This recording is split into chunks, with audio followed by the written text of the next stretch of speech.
people can hear us. Okay. I don't know how we're going to do that. How are we going to do that? Do we know anybody who's, Watching? Okay, so this one is live, yeah. Right. My script. I'll give it up to you guys for running the show here.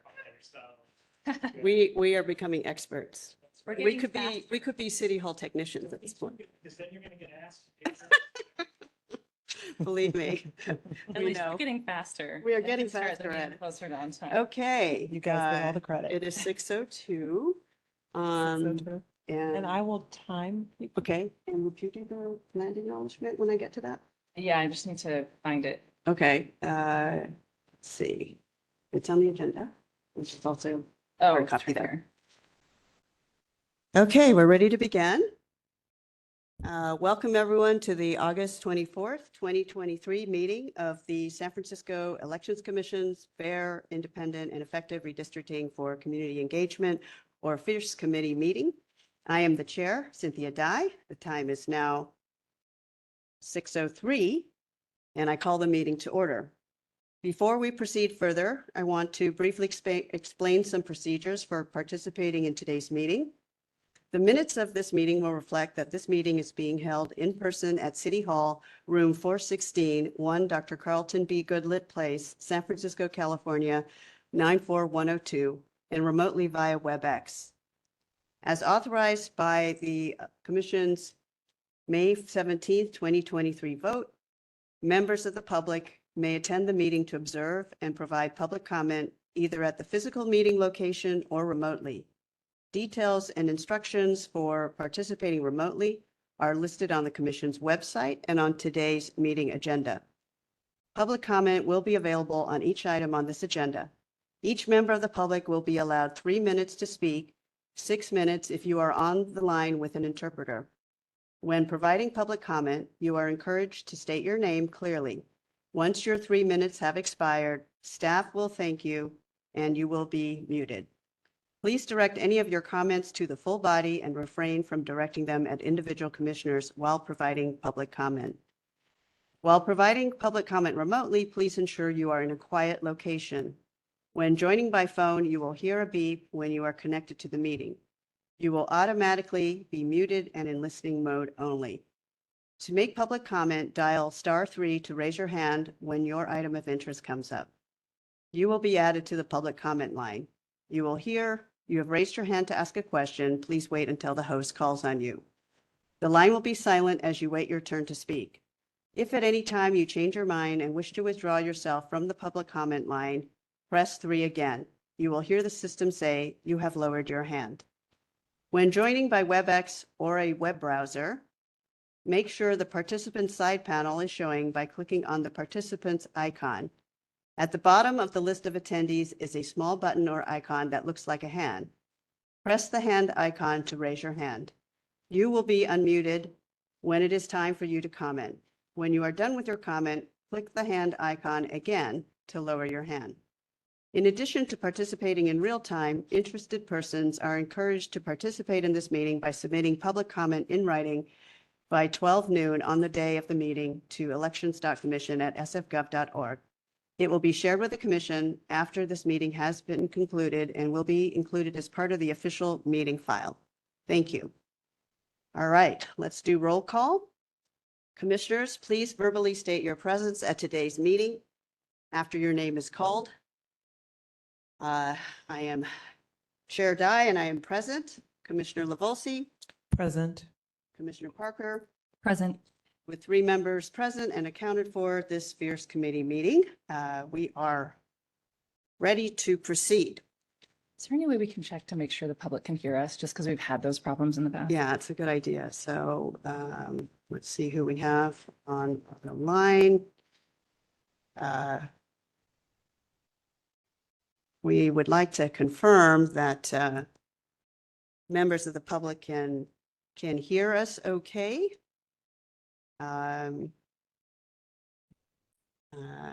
Okay, I've just gotten a text from one of the members of the public who says they can hear us fine. Great. Excellent. Wonderful. Thank you for checking, Commissioner Parker. So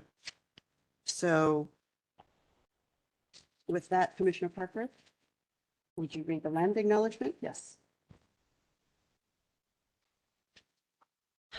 The San Francisco Elections Commission acknowledges that we are on the unceded ancestral homeland of the Ramaytush Ohlone, who are the original inhabitants of the San Francisco Peninsula.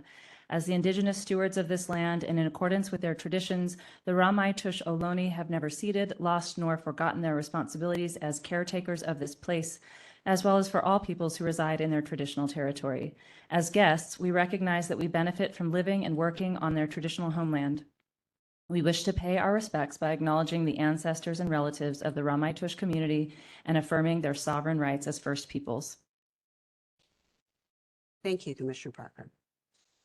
Okay, with that, let us move on to item number 2, general public comment.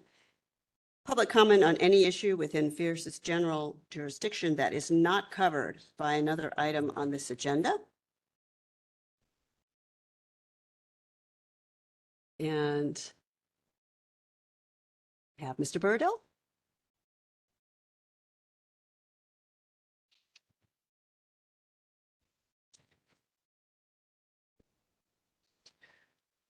Good evening, Commissioners. Alan Burradell, District 8. I want to point out a few things today. The May meeting, I think it was May, Commissioner Jordanek, he mentioned that, is this me? He mentioned that the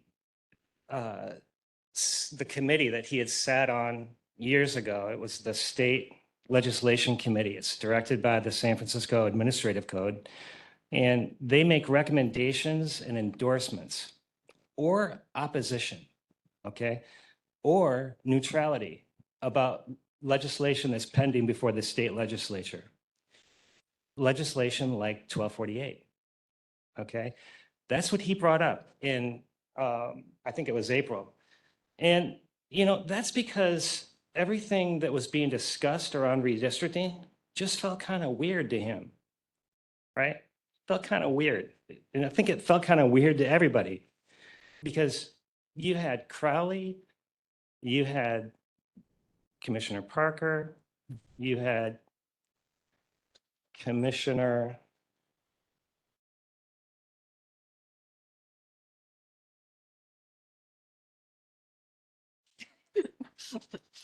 Hide it.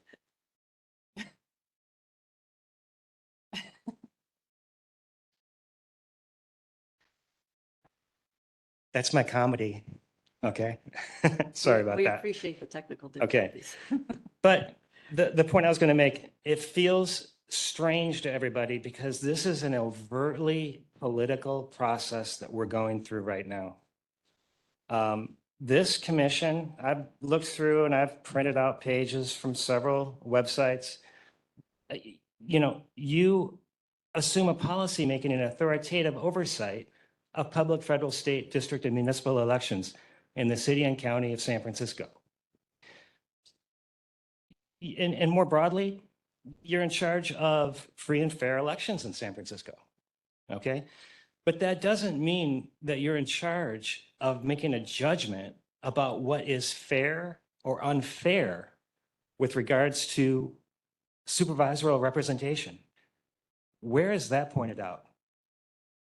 That is such a broad overreach for this committee and this commission to take. And that's why everybody felt so strange about it. Look back at the tape, look at the YouTubes, question after question. And even one time, the district attorney was asked by Crowley, can we do this? Can we do this? And the district attorney had assistant district attorney, had a 3-word answer. Well, it's elections adjacent. Thank you, Mr. Burdill. You're at 3 Yeah. minutes. Yeah, and that's it. All right, appreciate your comment. Yeah, Um, thank you. Do we have another public comment? No one in the room? Let let's take a look at our attendees and see if there's anyone raising a hand. I do not see any hands. There's one. Oh, yep, there is one. Thank you. Let's go ahead and. Oops. Hi, this is Lauren Girardin with the League of Women Voters of San Francisco. Can you hear me? Yes, we can hear you. Fabulous. I have an odd view on WebEx this meeting, so I am fumbling a little bit to deal with the technology today. But I just wanted to thank you for having this meeting. It's really exciting to see your commitment. Even meeting in August, I think really demonstrates just a wonderful passion for looking at redistricting reform and ways to make recommendations that can help San Francisco have free and fair elections. And, you know, seeing the Elections Commission and this subcommittee being involved is exactly where we think the city should be with this process. So thank you for doing that. This is the right body to be considering these recommendations, and we really look forward to the next steps in the process. Thank you. Thank you, Mr. Arden. All right. Any other? We have one more public comment. All right. Go ahead, Ms. Members, Russia Chavez Cardenas with the Voting Rights and Redistricting Program Manager with California Common Cause. We appreciate the time you've taken to judiciously study the issues related to redistricting. We also want to emphasize that we remain available to serve as a resource and to provide technical expertise on how to set up a truly independent redistricting commission in San Francisco. Thank you. Thank you for that offer. Okay. Any more hands? Okay, seeing none, I am going to close item 2, general public comment, and move on to item number 3, approval of previous meeting minutes. Apologies that this got uploaded a little bit late, but I just up there. I want to thank Commissioner Lavolsi for slogging through the video and drafting those minutes for us. Any edits or clarifications on the minutes? Looks good? Okay. So with no objection, we will approve them by general consensus. And I'll open it to public comment. If anyone has a comment on the minutes for July 31st, 2023, we're trying to keep up with our meetings. No public comments in the room. Just checking to see if there's any public comment online. And I see none, so I'm going to go ahead and close out item number 3. And then we can move on to the main event, which is item number 4. Discussion redistricting initiative, discussion and possible action on recommendations for changes to San Francisco's redistricting process. So as noted on our webpage, the FIERCE Committee is a temporary committee whose purpose is to advise the Elections Commission on finalizing best practice reforms to improve San Francisco's redistricting processes. And we've had several committee meetings now to try to make some progress on getting to recommendations. Just to quickly recap, on May 31st, we had a panel with good government experts and a past redistricting task force member to assess the potential impact of pending state legislation. On June 26th, we met with a panel of former RDTF members. And just last month, on the 31st, with a former 2020 California Citizens Redistricting Commissioner who also provided insight on possible reforms for Los Angeles. I Want to point out that all those videos have been posted, and we encourage you to view them if you did not have an opportunity to be with us during our meetings. In addition, Dr. Sadhwani was kind enough to provide the slides from her presentation last month. And that is the first item for this agenda item in the packet.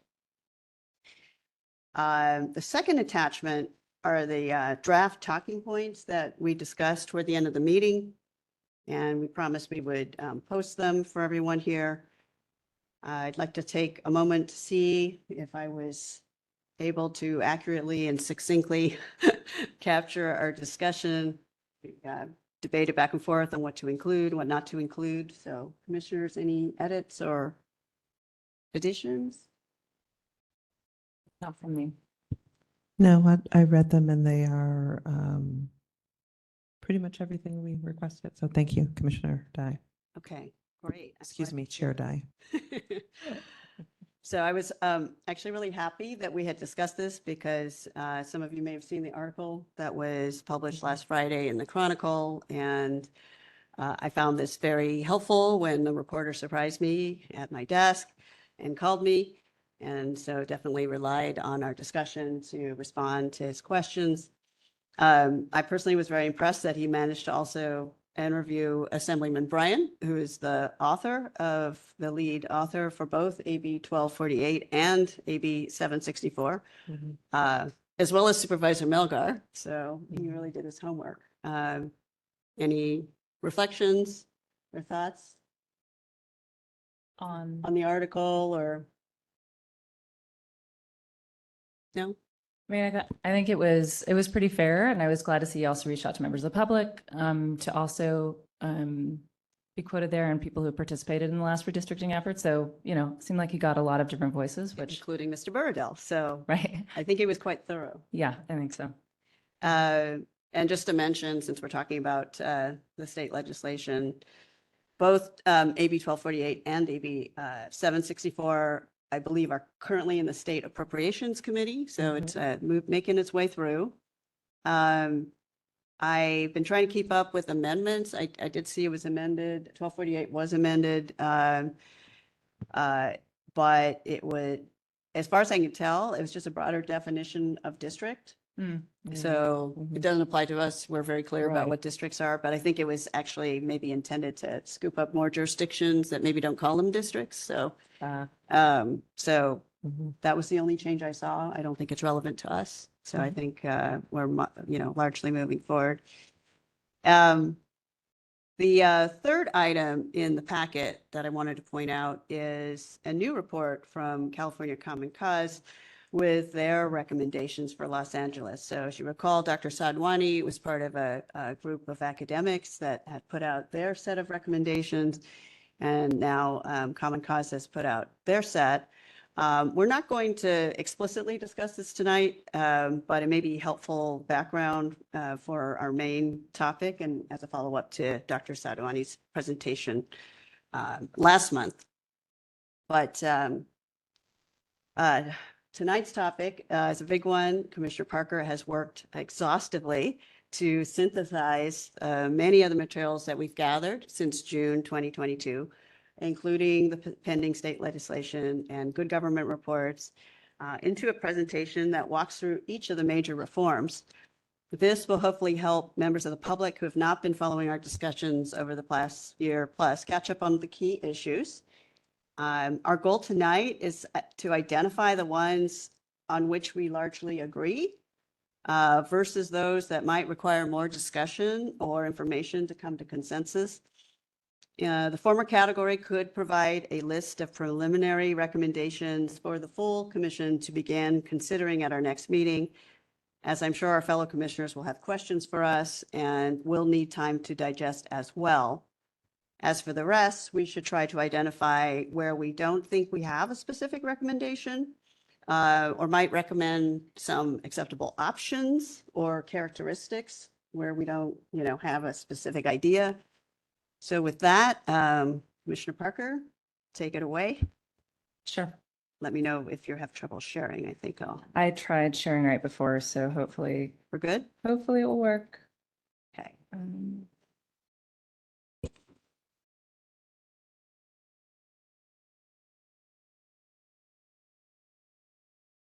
Okay. Do we Okay. need to? I think we need to switch to the clerk PC. Yeah.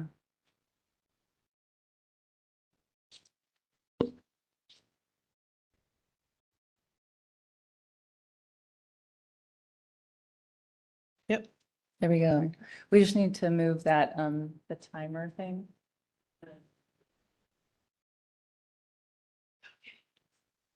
So they can see the deck. Can it be minimized or something?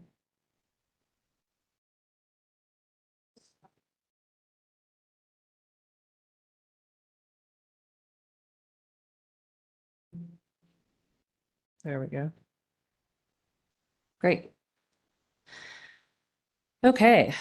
Um, so, as you said, Chair Dye, I put together a deck that would help us walk through these various areas that we've been discussing in one way or another. And I'm hoping that it helps us to consider all the questions that we should be asking when we're considering making any changes to the existing processes. And some of those would require a change in the city's charter, and some of them are just recommendations that could be done right by ordinance or just a practice or a process the committee adopts.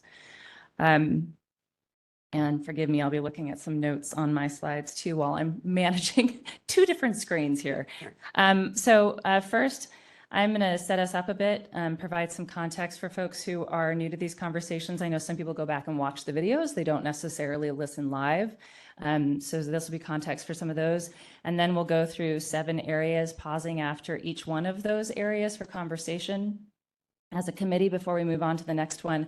And I think, as you said, we're hoping to see where there's some general agreement, where there isn't, so we can work through some of the issues more deeply, or just let the commission know, and later the board of supervisors, which areas will be really critical for bringing forward to the public for more input, that we think that that's just something they should tackle. Okay, so a little bit of context here.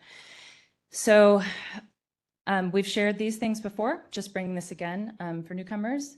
San Francisco was a pioneer in independent citizen redistricting and has now fallen a bit behind in best practices.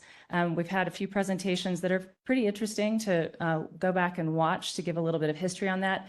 I have independent in quotes here because we are officially an independent body here in San Francisco, but it's not, doesn't follow all of the components of what is considered independent because there are political appointments there, but I'll talk about that more in a minute. Also, everyone involved in recent redistricting agrees that at least some improvements should be made. We may all have agreement on exactly what those are, but everybody agrees there should be some improvements. And then also, as we've discussed, the commission, the Elections Commission, is responsible for ensuring we have free, fair, and functional elections in San Francisco, which does require fair districts. So we get there. So here you'll see a couple of existing pieces of legislation. The Fair Maps Act, this was passed in 2019. This was the most significant and comprehensive overhaul of the local redistricting process in state history. It was inspired by the California Citizen Redistricting Commission. It does not apply to charter cities. So because we are a charter city in San Francisco, we are not obligated to comply with the Fair Maps Act, and we didn't, and we don't. But I am going to refer to this legislation throughout our discussion of redistricting reform components because it was so significant, and it also led to a lot of independent redistricting commissions throughout the state, and because it, along with a recent report about its effects thus far, provide many best practices that local jurisdictions, including San Francisco, can look to. There's also a report I've linked to at the end of this deck. Anybody can take a look at. We've heard it before in prior commission meetings. Additionally, AB 764 that is under consideration at the state legislature attempts to enhance the Fair Maps Act after evaluating progress thus far since it was passed. And as I was mentioning, there have been some past presentations. If you're curious about San Francisco histories of redistricting, you can listen to Stephen Hill's presentation from the November 15th, 2022 Elections Commission meeting. In 1994, Prop L created an elections task force, which actually is a broader scope than our current Elections Commission does when San Francisco is moving towards district elections. And that task force apparently faced really similar challenges to San Francisco's most recent redistricting task force. Professor De Leon from San Francisco State drafted some initial maps. The task force selected one, they put it on the ballot. Prop G got 56% of the vote in 1996 and went into effect in 2000. And one piece of advice that I appreciated from Professor De Leon was to not be stuck in the flypaper of old ideas, and that there are better ways for us to give representation for voters today than before. So some things they maybe didn't think about or know about when they were first drafting this. So we were leaders in San Francisco, and we look to best practices as time moves on and we learn more. So lots of things did work in the last iteration of the task force, the current one, and there are ways we can improve. So you'll just see reference here to the San Francisco City Charter and the Elections Code. If you want to go and look that up online, you can do that easily. And that code focuses on composition, selection process, line drawing criteria, and timing, and not some of the other components that we will discuss. The state legislation under consideration, AB 1248, you've heard us talk about both of these a lot, but especially 1248. It requires all counties, cities, including charter cities, school districts, and community college districts with populations over 300,000 to enact legislation establishing independent redistricting commissions before January 1st, 2030, or they will fall under the default structure and process that's described in the bill. And if that bill passes and is signed by the governor, of course, we would be required to fall under the structure and processes if we don't enact our own legislation to create our own non-political independent redistricting commission. And additionally, if it passes, San Francisco would not be able to downgrade to or do lesser restrictions than what are in that bill. AB 764 provides enhancements to the Fair Maps Act. That was the 2019 act to correct some of the issues that were seen throughout the last redistricting cycle. So, and then that question, why now? This is actually, these 2 points are pulled from the talking points that we agreed on at our last meeting. And that is that the public has a recent range of experience with redistricting that allows for meaningful community engagement and input. So there's a recency to people's memory, and perhaps if we were to wait 6 or 7 years before we had the conversation, people may not have it as fresh on their minds to give meaningful input there. It is also, as we've talked about, some people had very traumatic and negative experiences, and so it can be hard for some people, and we do acknowledge that. And then the other reason is because it takes time to run a fair and democratic process. The commission wants to allow the city adequate time to prepare a new independent redistricting body and support agencies to plan and implement a fair process. Even if the legislation is passed at the state level, even if it's generally good legislation, we may have some things we want to make slight variations on as we prefer to meet the needs of San Francisco. So it's good for us to be doing this work now so that when we know what happens with that legislation, we have the information we need for the Board of Supervisors to then decide how they want to handle amendments to the charter. And we know from the Chronicle article that the Chair Dye was just mentioning that Supervisor Melgar has suggested that she's looking to write a charter amendment for the November 2024 ballot. So we do know that as well. Okay, so we're going to walk through various components of redistricting reform and discuss them. As we mentioned, these areas that I have divided this up into get divided up slightly differently depending on where you're seeing them. There's a lot of different reports and legislation, organizational recommendations and such. They're generally in the same division, but they may be slightly different. And I also just want to note that some of the aspects of this won't need to be written explicitly in the charter, and that the Board of Supervisors can work with the City Attorney's Office to determine which ones those are, should be in a charter versus should not be, should be in an ordinance or should be processes, and, and hopefully with all of the documentation that the next task force will have, they will have good recommendations for process. Okay, so these are the 7 we'll be looking at.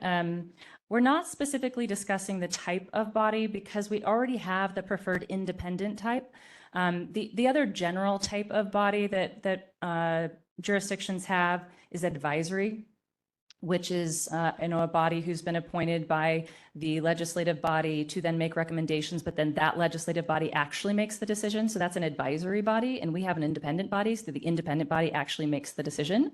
But our redistricting task force members are appointed by a combination of elected officials and non-elected officials, as opposed through a process that vets, reviews qualifications, and ensures that there's no conflict of interest. And because of that, what we have in San Francisco is also referred to as a political appointment process. And that's what best practices generally advise against. And it's why legislators in California have intervened and not exempted charter cities from the pending legislation. And you'll see, you can again refer to that Chronicle article where Assemblymember Bryan talked about some of what was motivated him to draft the current legislation. There was also, I just wanted to note another article this week that came out. It included a white paper that was commissioned by the organization Together SF, and it was written by the Rose Institute. It also recommended a non-political appointment process for the redistricting task force when looking at governance in San Francisco moving forward. So that was interesting also to note. So these 7 areas are composition of the body, the selection and removal process, commissioner qualifications and restrictions, redistricting line drawing criteria, funding, commission processes, and timing. Okay, so here we are moving to the meat of the thing. I just wanted to note, you'll see, as you can refer to this slide deck later, and hopefully it's helpful for lots of folks who aren't able to join us. I know it's helpful for me to put everything in one place.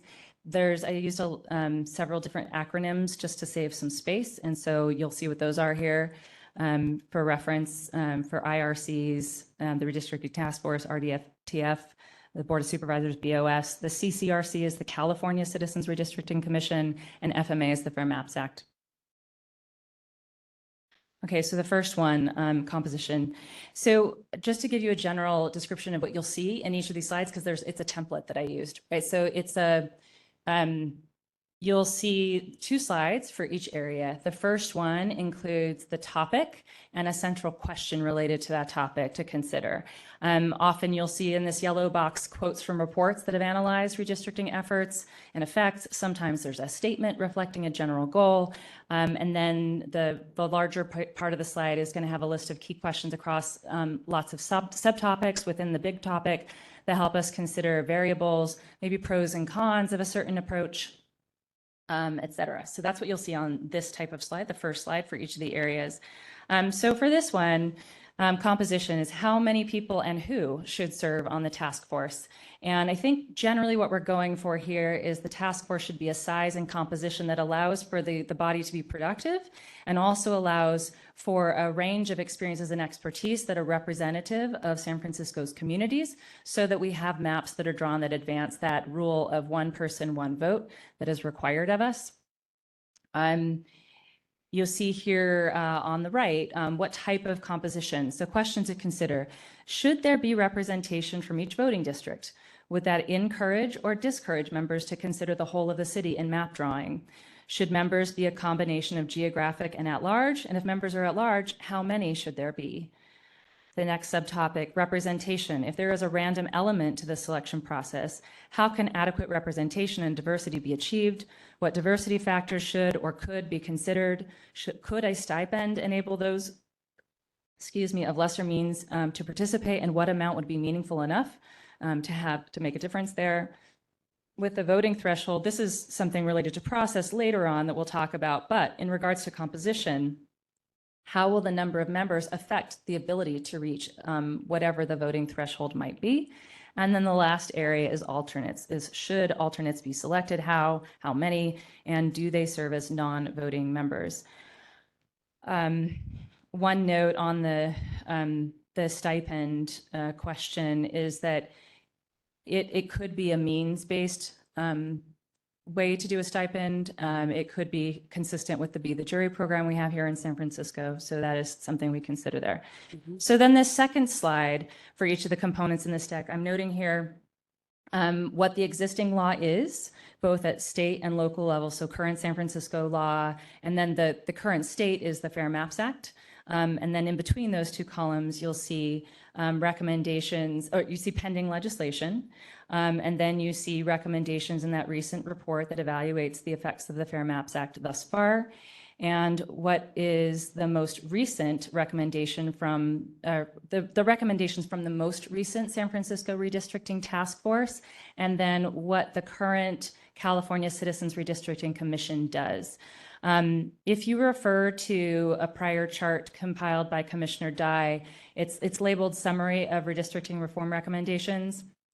It's linked in our project plan document. You can see references to other orgs and presentations that the commission has heard. I'm not including those here. It gets very full if you try to include all those, but I wanted to get the basics that are law, really reputable reports. Let's just keep it kind of let's just keep it there. But I wanted to mention that because you might find that that's also a helpful reference to go to. And then also I wanted to note that good government sponsors have incorporated all the recommendations that have been included in AB 1248 and AB 764. So starting with this chart here, current San Francisco law for the composition of what we call the Redistricting Task Force. Most other places call it an IRC, an Independent Redistricting Commission, or just a Redistricting Commission. We have 9 members of our body. There are 3 members selected by each appointing authority. There is no requirements regarding diversity or representation, and we do not have alternates on our body. The pending California legislation for AB 1248, if the local jurisdiction does not have an independent redistricting commission, it requires the same basic composition that the California Citizen Redistricting Commission has. And that is an 8+6. I'll explain that in a minute, but there's 14 members, and it does not require the partisan affiliations, and it does include 2 non-voting alternates. That is not on the California Redistricting Commission. The Fair Maps Act has nothing related to composition, neither does the report related to that. The recent Redistricting Task Force here recommended that there should be alternates, and they should meet the same requirements as members have to meet, and they should be selected before the first meeting of the task force. The Redistricting State Commission has 14 members. 8 are selected by lottery after they go through a vetting and qualification process, and then those 8 select the last 6. They are required to have 5 Democrats, 5 Republicans, and 4 no party preference or independent.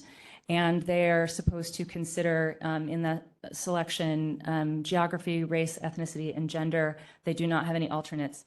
So I want just a couple other notes before we go into discussion on this particular component. For the 8+6, that 14 in AB 1248 and in the California Commission, you'll see in some places language referring to districts, but of course we have more than 8 districts in San Francisco. And so this is what's really intended with those 8 is to provide geographic diversity, not to mirror the existing districts because there are different numbers of districts in every local jurisdiction. And it's also not to imply that the IRC or our redistricting task force would only represent their district. They're just generally representing the diversity of the electorate in that jurisdiction. There's a section, you can, if you go into the language of 1248, you will see the details of how it would work with cities who have more than 8 districts. It's written there. If you're curious, it's in section 1 or 23006.H1. That's where you can refer to it. This 8+6 method is a combination of random draw and commission appointment. That's generally how people talk about it. It's considered a gold standard. And the California, there was a PPIC, the Public Policy Institute of California report about 12 years ago, maybe, that says that the California citizen redistricting process was largely successful in meeting the mandated goals of a nonpartisan and transparent process with a level of incumbent influence that was considerably lower than in previous redistricting efforts. The final map survived legal challenge, and the commission's work was regarded positively by a majority of voters.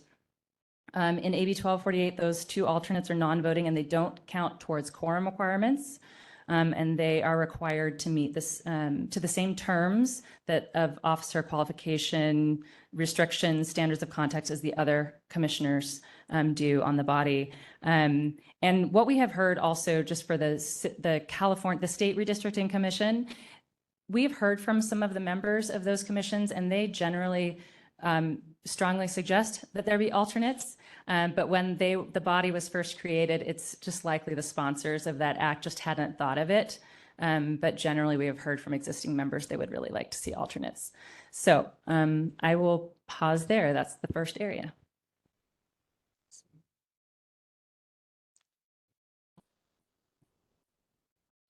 So, so I feel like alternates are one of the no-brainer things that we could probably agree on. Everyone we've heard from agrees with it. The redistricting task force members, past California CRC members. I definitely am one of them. All of us were dreading what would happen if something happened to one of us, because it would have been such an expensive and lengthy process to go back and vet someone and choose someone new from the pool. As it was, that was actually one of the first decisions we had to make, is that somebody immediately dropped out, and our first action was to replace a commissioner. So I think it's exactly what Commissioner Parker said. It just hadn't been thought of at the time that the Voters First Act passed, so we didn't get it at the state level, but almost every new IRC has alternates. And I don't know about you guys, but I certainly don't want to have to, sit through 8 hours of public testimony again, with members of the public demanding that we yank people and us having no way to replace them. It just seems like alternates are a really practical idea. And 2 seems like a good number. It's the same number that Long Beach, who we heard from, they had 2 alternates. They're essentially hot standbys that just like a jury. Juries have alternates too. They, don't count for quorum, but they sit there and they listen to the deliberations, and they're ready as a hot standby, essentially, if something happens. And it just seems like smart planning. I would agree. I think it just makes sense to have alternates. I wanted to ask a question or enter into discussion about the number. And the process that the California Citizen Redistricting Commission had of selecting a certain number by lottery, and then those would select the remaining. I'm a little uncomfortable with that. I would prefer that all of those who are sitting on the commission go through the same process. So I can address that. So I think, when the original sponsors of the Voters First Act put the ballot measure to California voters, they went through a lot of compromise to come up with something that everyone could agree on and put forward as a ballot measure. And there were those who, the argument for random draw is basically to completely take politics out of the process. Right. But the challenge with random draw is that it's random, and you have real problems with representation and diversity if you do it entirely randomly. And so, I'll take you back to the presentation we heard from the former chair of the Michigan IRC. Now, Michigan went with completely random draw. They did not trust anyone in government. They said none of their elected officials were trustworthy. None of the agencies were trustworthy. Therefore, we're not going to let them vet and select. We're going to just let citizens apply, and then they're going to meet some basic requirements, but then it's just going to be random draw. And if you recall, what we heard is that so even in their case, they realized that would be a problem with diversity. And so what they did is they took the demographics for the state of Michigan, and they took the actual pool they got, and then they weighted the pool based on the demographic, representation of the state. And that's kind of how they dealt with the diversity question. So they said, okay, we've at least weighted the pool to reflect the demographics of the state. And now we're going to randomly draw. So it addressed it a little bit. They got a reasonably diverse group. But the challenge was they got people who were there for a paycheck and were not actually interested in engaging in the process. So because they didn't have any qualification criteria, that was significant.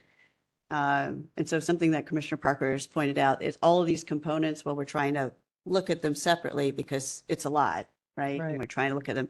They're kind of interrelated. Mhm. So, so we're already getting into the next topic of selection and qualifications, but they are interrelated. So, so basically the 8 + 6 was a compromise. So basically about half are selected by random draw. And then the feeling was that those 8 are then invested with responsibility to make sure that the full body is represented.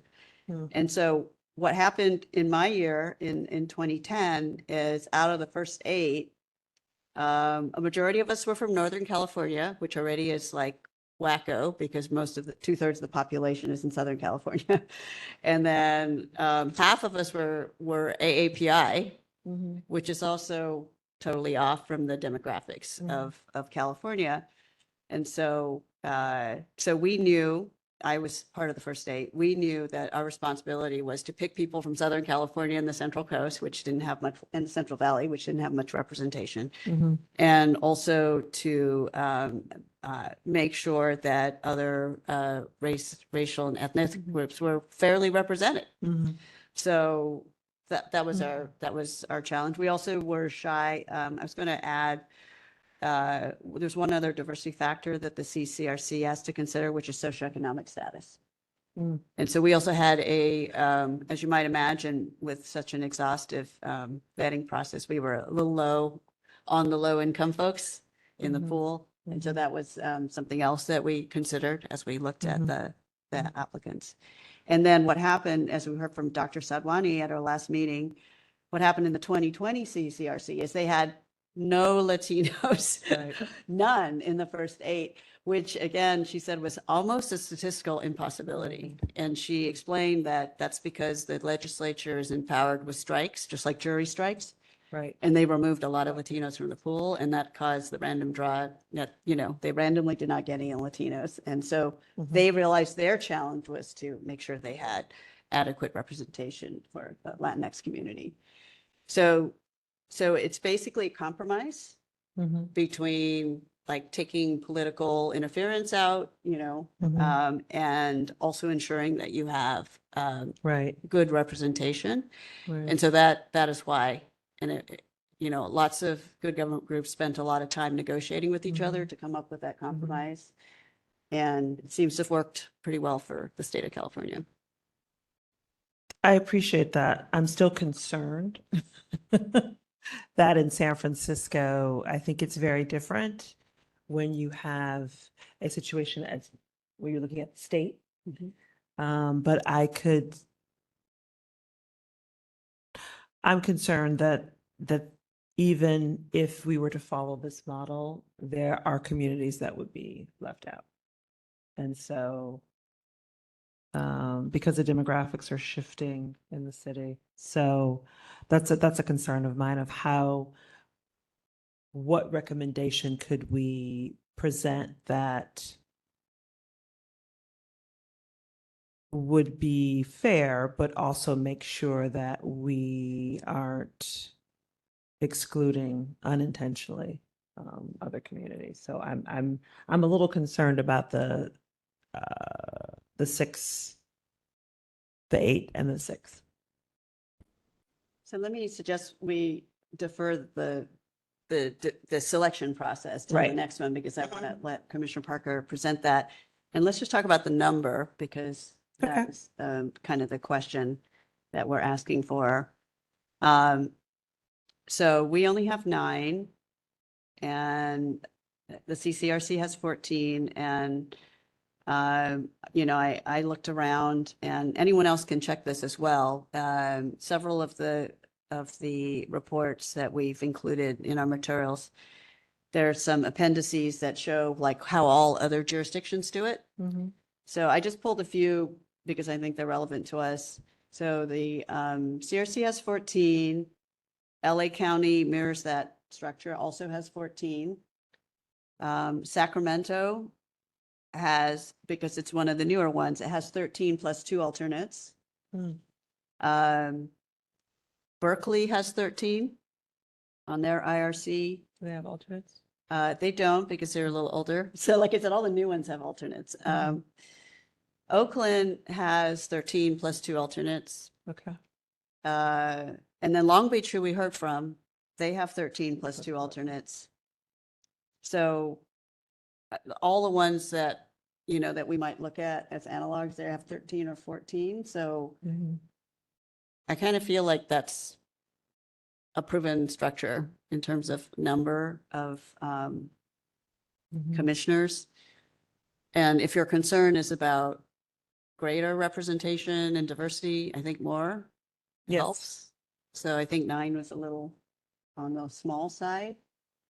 You could argue that 14 might be on the small side for a state as large as California, but I like the quote that you picked, Commissioner Parker, because it's so true. It's like at some point it becomes too large and it's Right. unwieldy to manage all the opinions, and everyone has to have a, you know, a turn at the mic. And so 14, I kind of felt like was at the upper limit Okay. of, you know, being able to work well together as a team. And as it was, you know, we realized, and I'm pretty sure the 2020 CRC did the same thing. We, you know, did have committees to kind of break things down so we could have discussions in smaller Smaller groups groups, and then right. bring, you know, do the homework and bring it to the large group just as much as our committee is doing. So I'm actually pretty comfortable with 14. We can talk about the 8+6 in the next step, but Okay. I wonder how you guys feel about that. Can I ask a clarifying question, Commissioner? I'm sorry, Chair Dye. When you say 14, are you saying total, including alternate? Oh, no, 14 plus 2. I think. 14 plus 2. Okay, Yeah. thank you. I mean, I'm just looking at our cities across the bay, and, you know, Long Beach is a smaller city. They have 13 plus 2. So, and LA County has 14. So it seems like that's a good number and consistent with what we're seeing in other jurisdictions. Mhm. And I just think alternates are a fabulous idea. I mean, we were lucky. We only had to do it once, and it was like right at the beginning of the process. We had to immediately replace the commissioner. But if we had to do it, like, you know, 6 months in, a month before we were going to turn in the final maps, and we had to catch somebody up because there was no provision for anyone in the finalist pool to be watching us and keeping up with all of our decisions, it would have been a disaster, I think. I mean, so I think I like the idea of the hot standby. Like they go to the meetings, they're listening, they're not voting, they're not counting against quorum, but they're up to snuff. So if somebody, for whatever reason, personal emergency, or it's removed for some reason, there's someone who's knowledgeable, up to Right. speed with all the decisions to date, and can really drop in and, you know, be immediately, Mhm. you know, activated and able to engage. So Makes sense.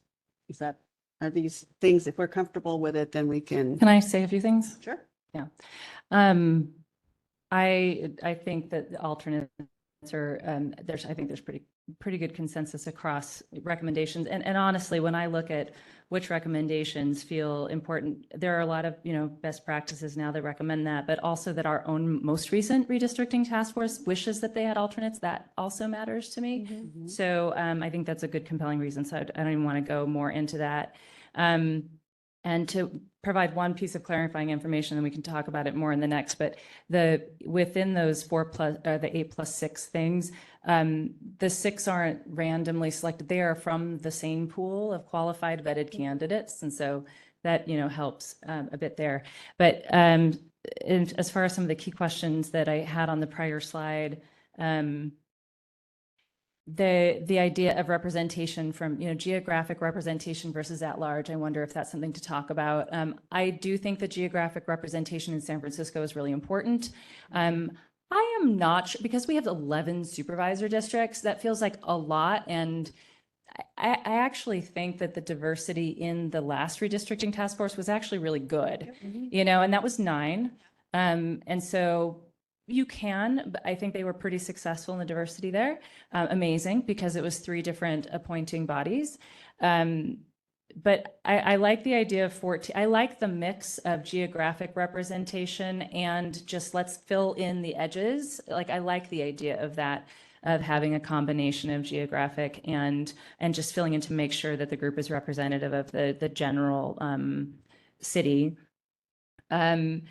And I do think that if we go higher than that, I think it will be hard to meet a threshold. Like, I worry with, LA City, for instance, if they're moving up to like 21 or however many they're going to have on their cities, that's a lot to try to reach thresholds. So that is where I am. The other thing that this is slightly moving into the next area, but the one other thing that I find sort of appealing about a divided, the 8+6 type idea is that one thing that I liked about our current San Francisco process is that it is diversified. There's not just one body doing the appointing, right? Like, there are 2 political bodies, and then, well, there's the mayor, is the board of supervisors, the elections commission, and so there's a bit of diversity there, and it feels like there's something similar to that in an 8+6 idea, where there's this random, like, it's qualifications and then a random selection,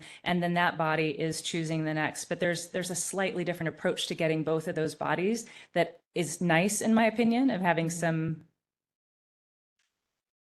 It's not like there is a power in the random selection for the first 8, but it's a bit of diversity of power that is, or influence that, can you see what I mean? Like, there's a bit of a parallel to that I like.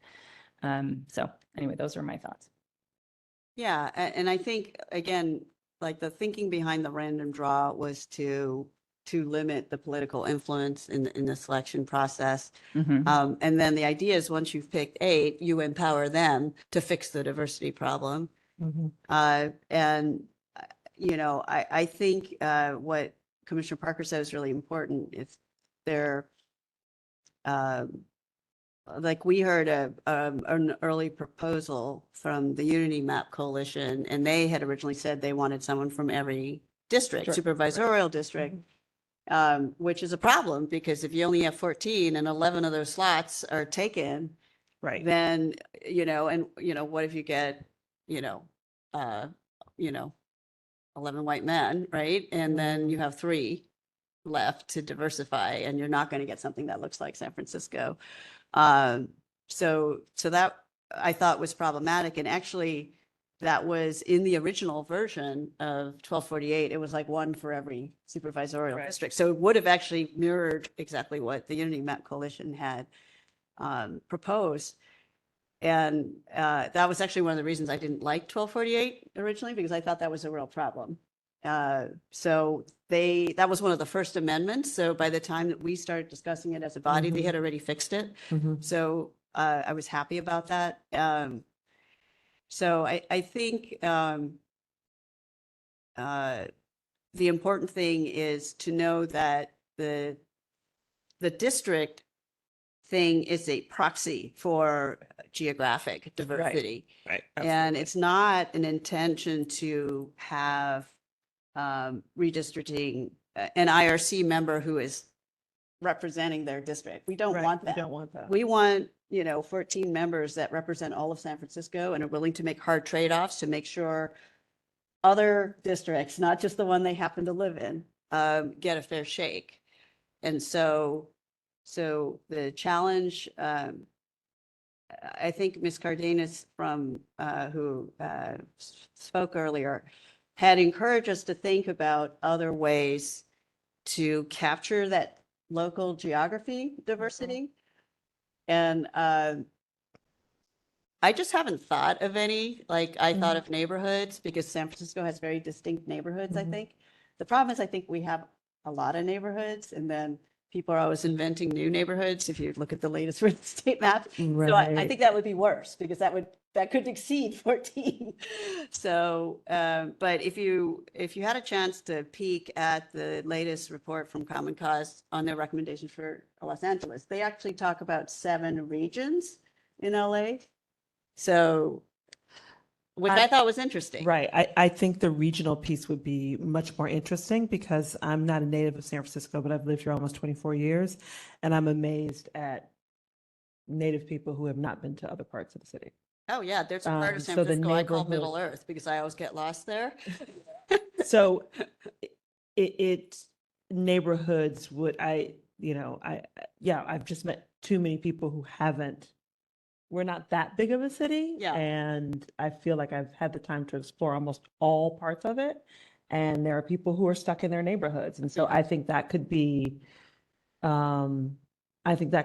problematic. So regionally, I think would be much more interesting. But do you know what the regions are? Like, But so the interesting- decided that was going to be the next thing. Yeah, so how do my you question decide the is, regions? like, I'm not, I learned a lot about Los Angeles from being on the CRC, but even I'm not sure if I could name what those 7 regions are, but I bet you an LA native could. And so that's,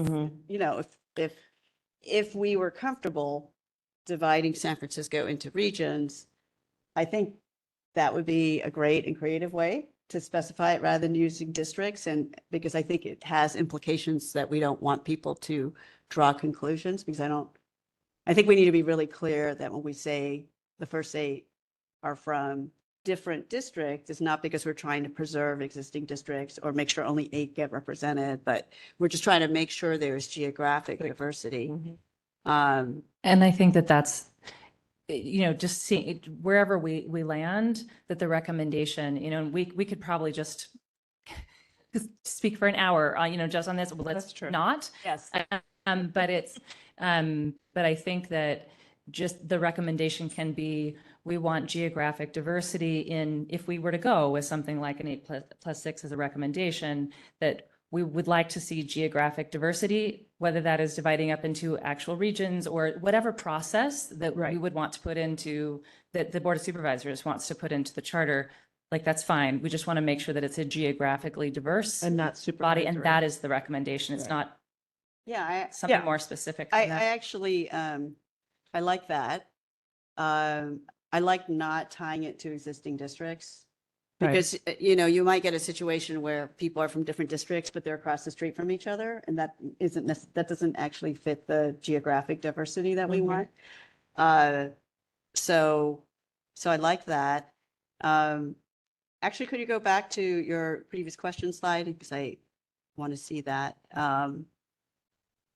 I think that, for the same reason, we shouldn't use the term at large because, of course, if it's 6, they're also going to be from a place, and we're not trying to diss their place and whatever their neighborhood is. But so the way we always refer to it in the CRC, we just call it the first 8 and then the selected 6, right? So it was a 2-stage process, and you were picked by a different process, but all of us, it was very clear to all of us that, like, for example, there were 2 of us from San Francisco, and both of us were really clear we were not representing San Francisco. I mean, of course, we know San Francisco, so we made sure to share our knowledge about San Francisco, but we were representing the state of California, and I think we want our IRC to care about San Francisco as a whole and about all of its residents and not just their own district. Right. And there are different kinds of, diversity and representation that come up. There's geographic, I think, in San Francisco, I think is really important to have that geographic, because the experiences are different depending on where you are in the city. But there's other kinds of representation, like if you have special needs, and you have disabilities, like that's a certain rights type of representation that we might want to consider, that the body might want to consider. Different language representation, immigrant all those kinds of things will be really important to, well, there's so many, there's no way. Actually, this is one thing that I wanted to say earlier, because I understand that concern of want to make sure there's adequate representation. And the reality is we will never be able to have people who can represent every experience in San Francisco. And so, and I think that's where it comes in when we segue into, the upcoming components is the criteria, the qualifications, and hoping that you are finding some way to find folks who are going to be thoughtful and considerate and inclusive and listening to the public who are going to bring those experiences and depend on and engage and invite the public to share those experiences that are impossible for 14 people to hold for an entire city. Well, You and know? we had to do it for a state. Right. It's impossible. And I think we have to acknowledge that's impossible and find the best process that we can that will also bring in folks who will be thoughtful and consider and invite those other experiences to show up in the process. Right. And I also agree with you, Commissioner Parker. And I also think that understanding that it's never going to be perfect and that it's not going to be a perfect body that represents every single experience. I do think it's important to make sure that the process allows for it to represent as many of those varied experiences as possible. Yeah. So here's a thought. So the way it was done at the CRC is there were 4 specific diversity factors that were called out for the state auditor to use in ensuring that, quote unquote, that the finalists were representative of the state. So one was gender. The second was race and ethnicity. The third one was geography. And the fourth was socioeconomic status. Because that, I think, is one that encompasses a lot of different kinds of diversity. And when I used to travel around to other states and talk to them about us and the model of independent redistricting we had in California, I would also point out we had lots of other diversity. We had huge age diversity. So I think our youngest commissioner was 32 and the oldest was 76. So we had generational diversity. I would say we had both farm worker and, farmer. We had that. We had folks with a lot of private sector experience and social sector experience. We had a stay-at-home mom. We had military veterans. We had people with different kinds. We were very overeducated actually, but we had lots of different kinds of functional expertise. So there were, I think the question here is, are there a couple of key diversity factors that we would want to spell out, and then encourage as part of the selection process, which is the next thing we'll talk about, that the vetting and selection authority choose as much diversity as possible to encompass a wide range of experiences that would represent San Francisco. So it's a thought. I like the state. Comfortable with those 4? I personally like those 4. I think that gives the opportunity for the selection process to be as fair as possible. And then, like I said, this again was not part of the state thing, but we had LGBTQ members that happened naturally in a body of 14. I'm trying to think we had anyone who had a disability. I think someone might have been dyslexic, if I recall. And then we had language diversity. So that was another interesting thing. We often, I know the last RDTF had this issue with not having interpreters at some meetings. We had that same problem where we couldn't always get the right language at every public hearing. And so we had Chinese, we had Spanish, we had a lot of language diversity. And we had people who were first generation versus later generation. So that was another kind of diversity. And that was all natural diversity that happened with just those 4 factors. Right. So I like those. So I hear us generally having some agreement on some regional and geographic representation on the body, and I'm just curious with the number, of people where we sit there. I'm comfortable with 14. We can talk about whether it's 8-6 or 7-7 or Right, something else later, but I'm very comfortable with 14 and Plus two the- alternates. Yeah. And yeah, I think that's a fair number. and then because you have stipends as part of representation, I think there was very broad agreement that there should be a stipend. I think it's interesting to consider whether it should be means tested or by application, something that either allows people to ask for it if they need it, or let's see, Gwen Craig, who served on the very first redistricting task force, had said, she said in September of 2022 at our panel that she agrees with the stipend, but she believes it should be modest. Mhm. I don't think we need to decide on a number. I think that's No. something the Board of Supervisors Right, can figure I out. agree. But I think saying that we agree there should be a stipend is an Right. important thing. As part of our recommendation, as part of the education that we've received over this year, that was something that I think pretty much every group agreed on. So I agree. I don't think we need to get into the weeds, but I think it should be a part of the recommendation.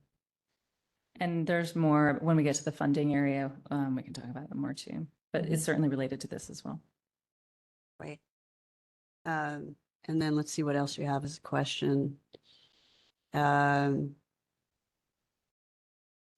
So the voting threshold is just to keep in mind that when you have 14, then that means that a majority and a supermajority will be higher, which I think is good. I think that one of the things that I heard from Dr. Sadhwani, which was very much reflective of my experience on the CRC, is that we were constantly thinking about how we were going to get enough people on board. And that's the reason we ended up deciding to work by consensus, so that we knew we had everybody along the way agreeing. And so that we wouldn't be stressed out at the end, on the last day, we couldn't get our, super majority vote. So I think, keeping that in mind, I'm still good with 14. Mhm. All right. Shall we go on to the next one? Sure. And I'm just going to acknowledge, I know this is a lot to take in as the public, and so hopefully you're taking notes so you can share all of your comments with us when we get there, or send us emails later if you don't have time in like the time you have. So this next area is the selection and removal process. This is probably one of the most complex areas to discuss where people have a lot of different opinions. And so I've broken it into 4 subsections here. The first one is outreach and recruitment. This quote here in the yellow box is from a 2017 report on California local redistricting commissions. It says a commission that lacks diversity may miss important community perspectives and even struggle with public legitimacy if significant constituencies feel they were not adequately represented in the process. So some questions to consider here. What kind of both general and targeted outreach and recruitment can be done to ensure a large and representative applicant pool?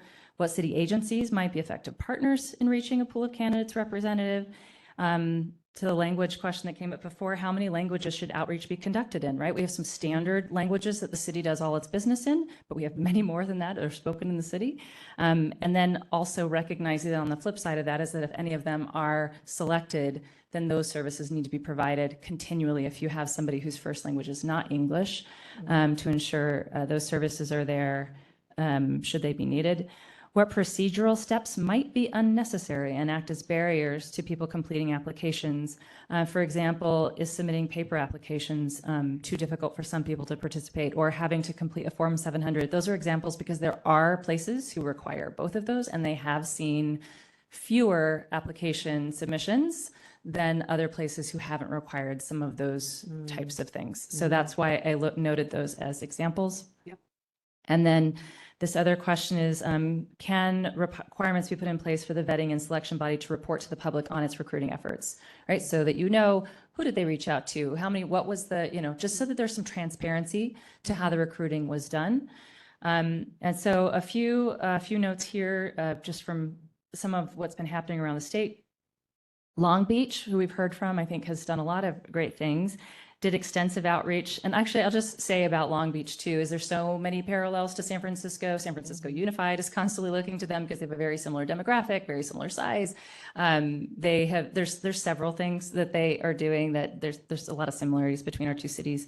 Long Beach did extensive outreach to recruit commissioners, including public service announcements in 4 languages, citywide utility bill inserts to let people know about it, right? Because everybody gets a utility bill. Really clever. Print advertisements in local and ethnic news outlets, notices in housing authority newsletters, billboard ads, presentations at city events, and through partnerships with community-based organizations and the Long Beach Census Complete Count Committee.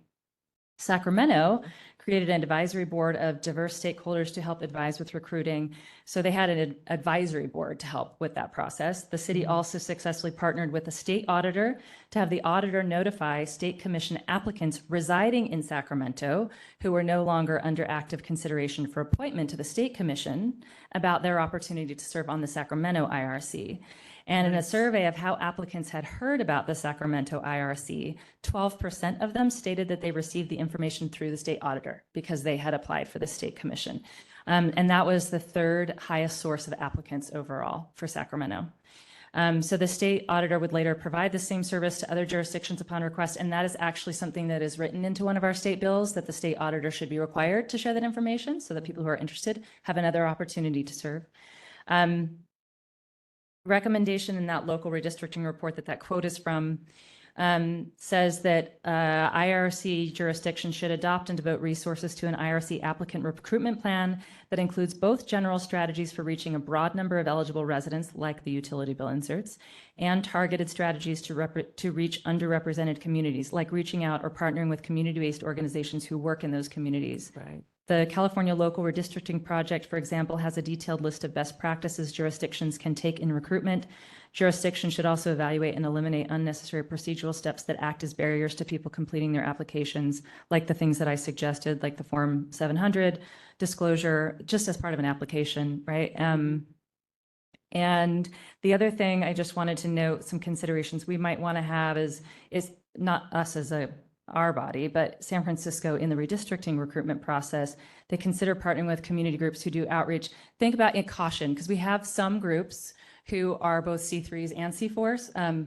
So C3 meaning a nonprofit, non-political organization, and C4 has a political arm. And so we do have some of those groups across the spectrum of political engagement who have both, and San Francisco might want to be cautious about partnering with those because they have a political arm in doing the outreach to make sure it is really, as civically minded folks as possible without being, reducing political influence. And then next to the chart here, there's nothing written into San Francisco law about outreach and recruitment. Their pending legislation 1248 requests, it requires that they request assistance of community groups to get large applicant pools reflective of the diversity. 764 requires a plan for community outreach. There's nothing related to this in the Fair Maps Act, but the report recommendation does suggest that bodies invest resources and make careful plans to recruit that large diverse pool.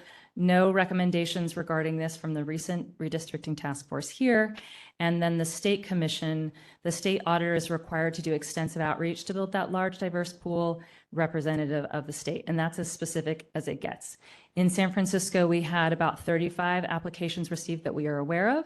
And there was overlap within that group. Most of those applied to the Elections Commission. And then if they weren't selected, they applied to the Board of Supervisors. There were in the outreach plans, there were flyers, emails with the standard city outreach tools, some CBO outreach as well. I think there were actually a couple hundred CBOs that the consultants worked with to push this out. But that is 35 applications.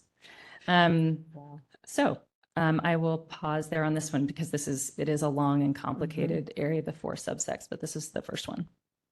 Yeah, it's pretty piss poor when Long Beach got 400 and they're half the size of San Francisco. So, I mean, I think because there isn't anything in the law, there were very limited efforts to do outreach. And I know that we've heard from some folks who monitor the process. There were also criticism on when the outreach was done. I think it was done before there was even a website. And so I know that, for example, it was printed in the voter information pamphlet. So if you could have found it on page, 250, maybe you would have seen it. So, so I loved what Long Beach did. Very creative, I thought. And I've mentioned repeatedly that if this step isn't done first, then all the other stuff doesn't matter. If you don't build a big pool and you want to have this really restrictive process, you have nothing to start with. You'll eliminate all of the candidates. Right. Sorry. I like the idea of the utility bill. I also like the idea of also looking at how many people pay their bills online and having some kind of process that is, something they can click on because I don't get a utility bill. We pay everything online, and that's becoming increasingly common. And that could save money as well. But I really like the idea of the utility bill. I also think the DMV, that being a place where that application could be as well. Most people need an ID. Most people go in when you renew. That could be a way to do it as well. I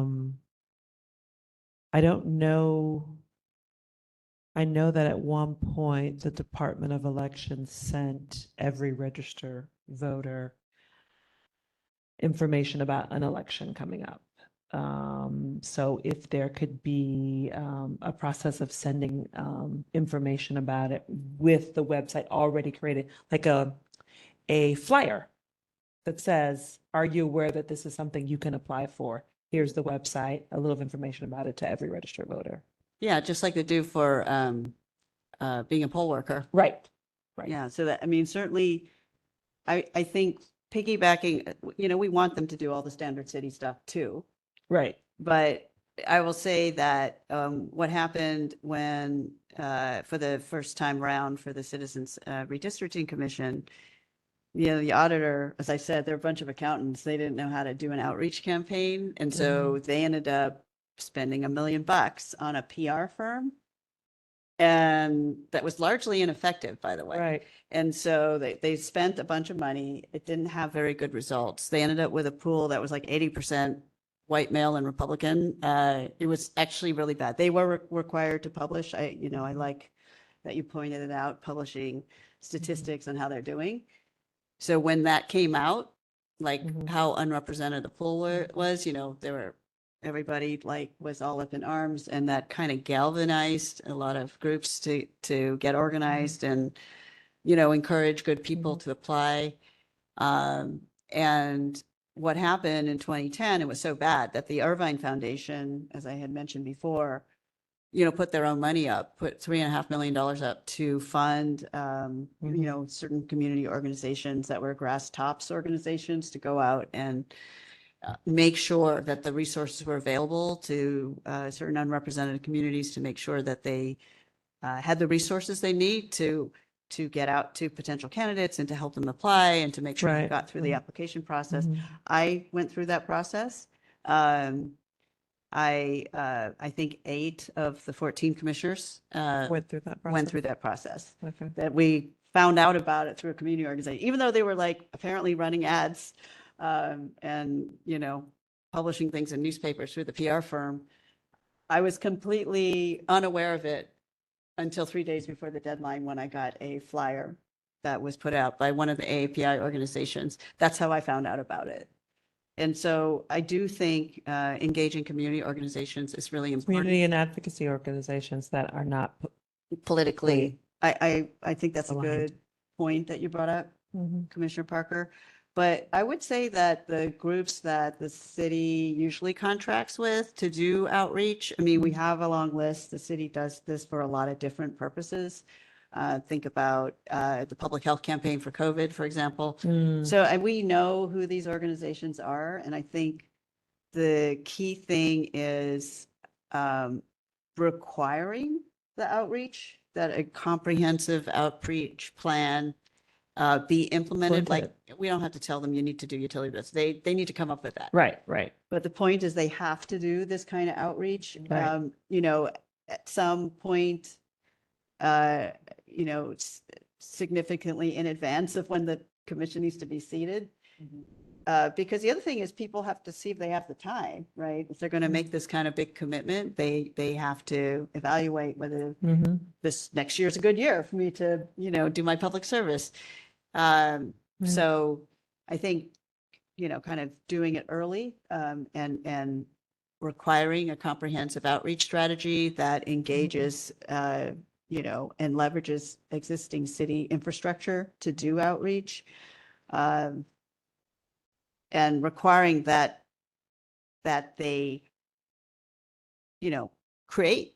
This is the way it was stated in the California Constitution. They were required to build a large and diverse pool of candidates that were represented at the state. And I feel like that language should apply to San Francisco. I mean, 35 is just embarrassing. for Yeah, San Francisco. I definitely think that in our recommendations, I like the language, a comprehensive outreach plan.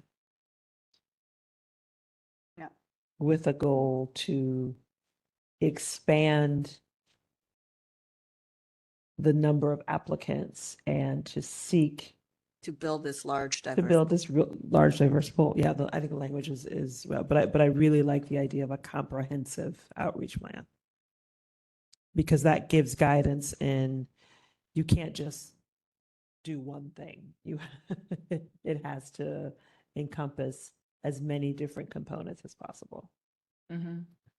I think, yeah, I like the idea that the recommendation, it is something about the city must have a comprehensive outreach plan. I like the idea that they are going to be required to report on the recruiting efforts. There's an accountability to that when people know they have to talk about it, they're, okay, we're going to have to publish this. Let's make sure we're really doing a good job on it. And it's transparency. And I think we need to do that to build trust as much as we can.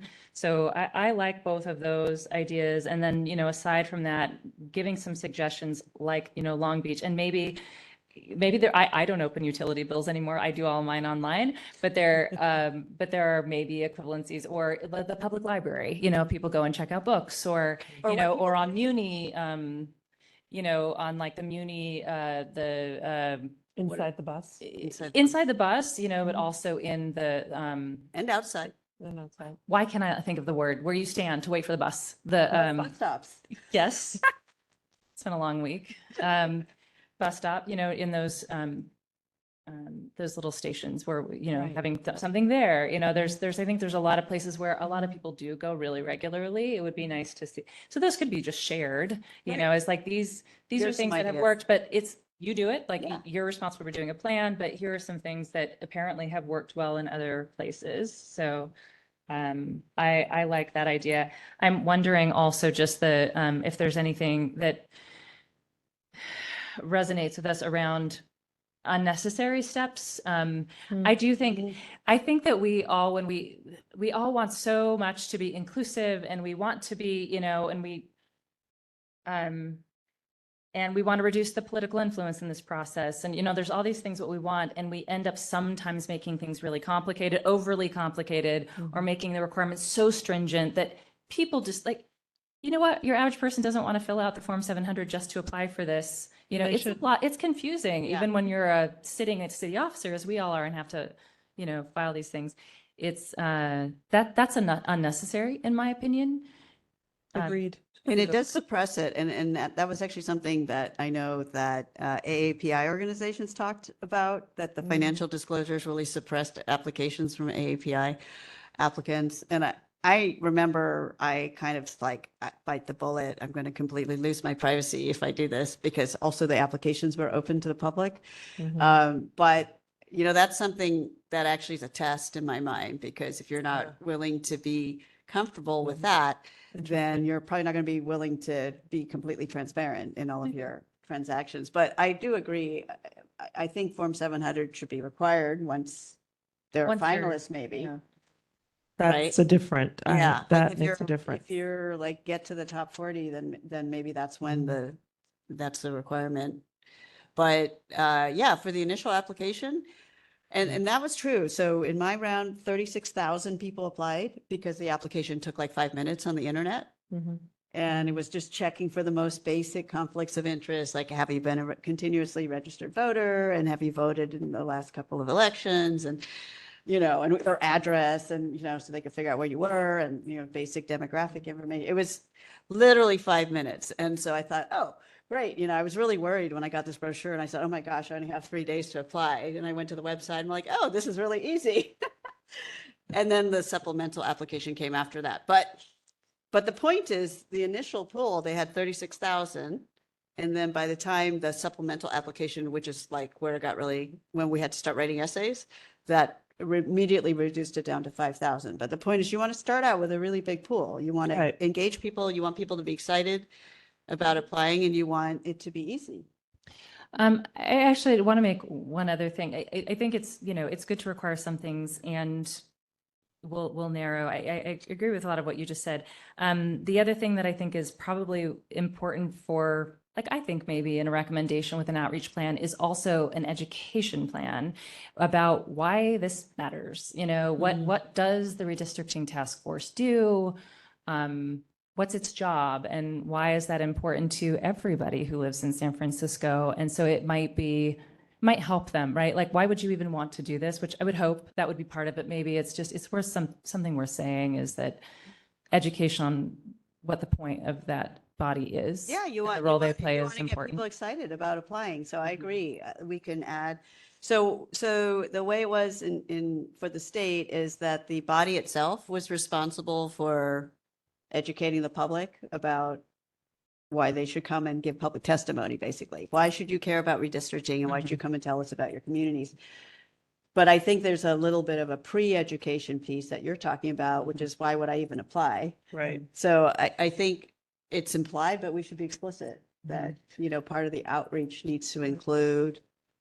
I think of it maybe a little like when they recruit for the civil grand jury, and they, you know, you have to like understand what is a civil grand jury? Why is it important, and why should I apply? So at least answering some basic questions. I think that would be key, Commissioner Parker, and I think it would be really key to make sure underrepresented populations got that education, because Yeah. I think people get upset when they see what happens. Yeah. But they didn't know that necessarily they could have been a part of the process. Mm. So I think a particular focus on underrepresented populations, people with disabilities, Mhm. um, All the Good. groups that we target in the Department of Elections, think about it. right, exactly. Well, that goes to the initial question that I asked, which was general and targeted outreach, right? There's both. There's like, let's reach everybody, and we want to make sure that those voices who typically underrepresented, underrecognized, you know, or Get a special. a balance, you know, having both targeted in general. Yeah. Well, I was really struck by Dr. Sadhwani, who is, you know, highly educated. And she talked about how she needed like 3 taps on the shoulder before she applied. Right. And we've talked about that, you know, before, like, why can't we get, you know, better representation? And it's like, sometimes people need to be asked, and they need to be asked not once, not twice, 3 times, to kind of motivate them to, okay, I'll fill out the application. Like, enough people have tapped me on the shoulder and said I'd be good at this, that I should do it. I want to just put a little pin in for us to remember in a little bit later is to do good outreach like this, and to get in utility bills and in bus stops and things like that cost money. Money. And so it's something that should also be considered in sort of adequate funding of the effort. Absolutely. Absolutely. I think that's really important. And that was some of the issue this time. There was inadequate funding for this whole effort. Should we move on? Do we want to just flip back to the questions and make sure we addressed everything? Yeah, and I know we may not address all the questions on, we were just like, let's get us thinking questions, but But it they're sounds helpful like- to refer to. Yeah, no, if you could go back to the previous slide and let's just look at it real quick. I think, so I think we agreed that that they should do general and targeted outreach, so that we have broad agreement on that. I don't think we need to nominate the city agencies as much as to say to leverage the existing city infrastructure, because obviously the Department of Elections does a lot of this stuff, Right. but the Department of Public Health does too. So I Mhm. think, we can give a couple examples, but I don't think we need to specify, because those city or agencies that do this stuff, they know who they are. Yeah, right. And on languages, again, my thinking here is maybe we rely on what are the standard languages the Department of Elections uses. Yep. It's like not create something new. It's like there's a reason the Department of Elections came up with that list. Let's follow that. Mhm.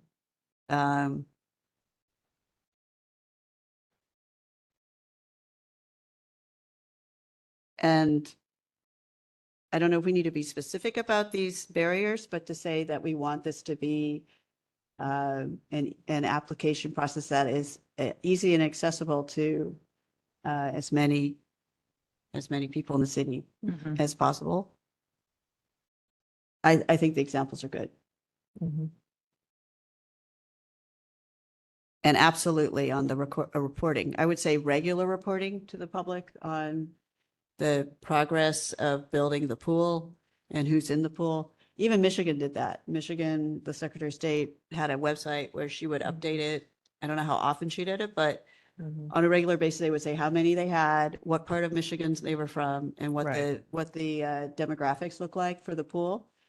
And that way people were able to track like Mhm. where they needed to, like, in Michigan, it was the UP, the Upper Peninsula, like they didn't have enough Right. applicants there, right? I can And so imagine it's they, my home state. yep, right? So they were definitely people Mhm. watching the dashboard. Maybe we Mhm. should call it a dashboard. Mm. But it should be Mhm. regularly updated Online. online Absolutely. so people can Online. watch, like, Right. how many people have applied, how many people have expressed interest. Mm. Yeah, I like it. Yeah. Great, let's move on. Anyone?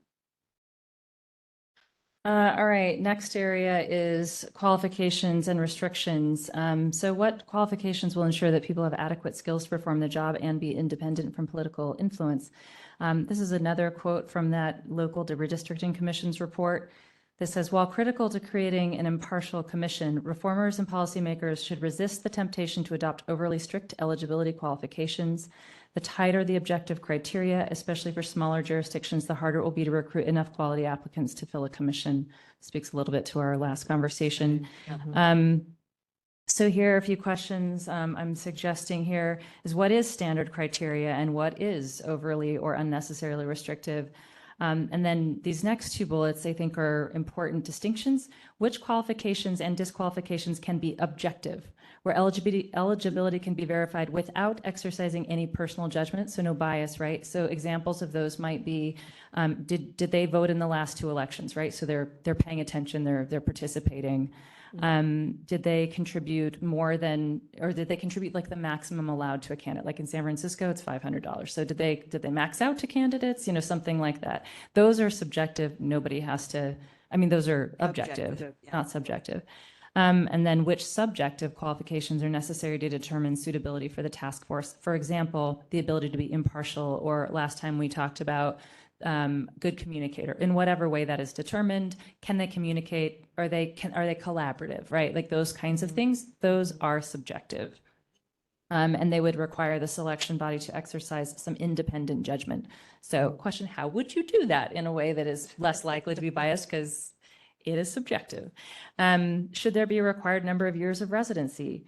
And if so, how many? So again, not to be overly restrictive, for instance, Long Beach requires a year. You'll see in a second, the state commission requires longer than that to be in California, right? Or actually, I don't know if it requires a residency. It It's doesn't- not, it's number of years you've been part of a party. Yeah. Party affiliation. And then how can diversity of representation, equity, and inclusion be considered in these qualifications and restrictions? And so moving to our chart, San Francisco law, there are no guidelines about who may be a member of the task force. There's no standardized qualification criteria or bans or on conflicts of interest. Pending California. So AB 1248 says if there is no existing IRC, so this is if you have to fall into the requirements through this bill, you must be a resident of the jurisdiction. You must have a history of civic engagement, a demonstrated analytical skills, ability to comprehend and apply the applicable legal requirements for the job, the ability to be impartial, appreciation for the diverse demographics and geography of the local jurisdiction. There are also some pre, during, and post-service restrictions, and the alternates must meet those same qualifications. Understandable, right? If they're going to maybe have to take the seat. And so some of the examples of restrictions for service are no elected or appointed. You, the person who is applying, or your spouse cannot be an elected or appointed in an appointed position, or an officer or an employee of a political party. You cannot be staff to electeds. You cannot be a lobbyist. You can't have made more than $500 contributions to candidates in the past 8 years. I think that's annual, but I don't remember exactly. Members of IRC, when you're currently in service, you cannot endorse, work, volunteer, or contribute to candidates. After service, you can't, there are some also requirements around post-service. I didn't write those down. They are available. It's usually like you can't run in the jurisdiction that you just mapped within a certain period of time, like, you know, a couple of years or a few years. What was that? In the state, it's 10. The state, it's 10, but I think there might be others that are like 5. Okay. It's shorter, Okay. like in the next cycle or something. And then also 1248 says you can't have everybody in the IRC registered with the same political party. Places like San Francisco that have a large majority of one party, they would still require at least one person not be of that dominant political party. There were no recommendations around this, as I already mentioned, in Fair Maps or their report recs. The recent redistricting task force here said that we should consider minimum qualifications and restrictions like those that the California Redistricting Commission has. We should also consider restrictions on persons connected to for-profit and nonprofit entities who are receiving city funds. Those were in their report. And then the California Redistricting Commission has a distinction. You're required, this is different than we've seen in other places. You're required to be a continuously registered voter with the same party for the last 5 years. You have to have voted in 2 of the last 3 gubernatorial elections. Also need to demonstrate an ability to impartial, possess relevant analytical skills, understand California's diversity and demography. And then there are standard selection criteria on conflict of interest, financial disclosures, and the during and post-service restrictions, similar to what I just talked about with 1248. It's like 10 years of yourself or a family member not being an elected, not legislative staff, candidate staff, party officer, lobbyist, and it's $2,000 plus for donations.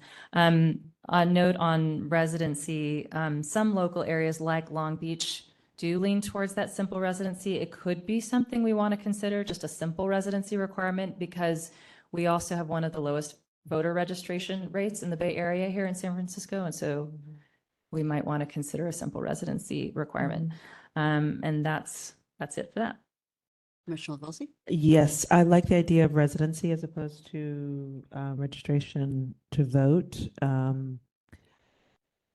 I also think that residency piece should not be too long.